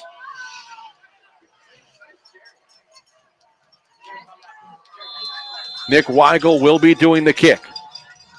Now everyone comes and switches. Weigel standing at the sideline. They do the onside kick. They try to trick him. It does not work. Fitch recovers it. That's recovered by Brady Evans. They tried to look at their sideline confused to actually distract Fitch. It did not work. The onside kick is recovered by Fitch, and Fitch is going to get the win here tonight, Derek. But what a valiant effort by Green. Very much so. They didn't give up. They got down 2 scores here in the fourth quarter, still marched down the field, went through some adversity throughout the second half, and still with that onside kick had an opportunity to recover it and attempt to go score the winning touchdown. But Fitch will come out in the victory formation, take 2 kneel downs, and advance to week 12. Yeah, so the Fitch Falcons are going to come out here in victory formation. Like you said, Green cannot stop the clock. There's the snap. They take the knee. They'll have to do it one more time as Junie Higgs starting to get the crowd hyped over at Fitch as they will move on. But what a, 1 in 5. Mm-hmm. And for Green to do what they did this year, to go on that run at the end of the season, to get that big win over Lake in week 10 to get in, then to go up to Garfield Heights and get a victory at Garfield Heights, then to come here and put on a good showing against a very good Fitch team who, like I said, hasn't lost since week 1. Yeah. One more kneel down will do it. Fitch will move on. Green season will come to an end. What a career by Tyson Hunter. Oh, Tyson Hunka, what a great career at Green. It's going to be weird seeing a Green team next year without him. Right, at quarterback. And that's going to do it. That is going to be your final score from Austintown Fitch. 28-25, the Fitch Falcons beat the Green Bulldogs and move on in the Division II Region 5 playoffs here. So the season comes to an end for Coach Geisen. You're right, Tyson Hunka, Evan Reed. Yeah. Their great careers here at Green going to come to an end. But what a run they went on in the second half of this season. And what a job Coach Geis has done with his Green program over the last few years. Yeah, and you mentioned, a lot of teams, you get down 1 and 5 halfway, a little over halfway through the season, you just kind of fold it and start playing some younger players and thinking about next year. But the Green Bulldogs fought back, advanced in the playoffs, hung in this game against a very good Austintown Fitch team, and unfortunately, the season ends here with the Week 11 defeat. Yeah, we'll get to the final stats for you in a second, but against Marius scores, East Canton moves on. They beat Fairport 46-26. Lake loses to Hudson 14-12. Mentor beats Jackson 52-6. McKinley beats Medina 30-7. Massillon beats Hoover by a score of 62-7. Malvern fell to Monroeville tonight as well. So again, a lot of our local teams. I think count now we have 4 left. Yeah, I think that's where our count is. We got Massillon, McKinley, East Canton, and West Branch. So those 4 will be playing next week. We will bring you all 4 of those games on the Q92 Sports Network. Derek, let's get some final stats here in this game. It was a lot of stats to have in this game. Yeah, the leading rusher for Austintown, DeAndre Richard, he ended the night with 28 carries, 157 yards, and 3 touchdowns. Those touchdown runs of 1 yard, 1 yard, and 4 yards. Junie Higgs, he added 14 rushes and 70 yards. Quarterback Colin Kaler, 9 of 11 for 49 yards and a touchdown. That touchdown pass went to Brady Evans. He ended the night with 4 receptions, 28 yards, the touchdown reception of 15 yards. Flipping it over here, Tyson Hunka on the ground, 22 rushes, 106 yards. The 12-yard touchdown scamper there to pull them within a score, and then the 2-point conversion to Evan Reed, 3 receptions, 69 yards. Evan Giorgio, 4 receptions, 35 yards. Great game on both sides, and Austintown advances to Week 12. Yes, they do. So there you go. Your final again, 28-25. Austintown Fitch beats Green tonight.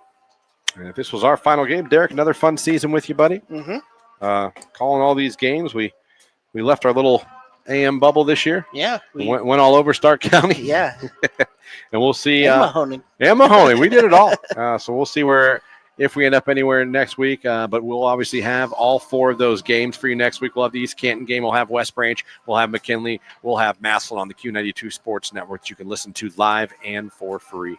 Thank you guys so much for listening tonight. Thank you to our advertisers. Without them, we couldn't bring these games to you. So thank you. All those commercials you heard. Those businesses not only support Q92 Sports, but they support these local high schools and these local teams. So think about that if you need to use any of their products. I want to thank Jeff Mears from our AM 1310 WDPN newsroom for the news. I want to thank all of you for listening and listening along, whether it was Q92radiosports.com or the Q92 YouTube channel. We appreciate you. One more time from Austintown, Ohio. Fitch beats Green 28-25. This has been high school football brought to you by the Sarshone Auto Group on the Q92 Sports Network. Have a great night and a great weekend, everybody.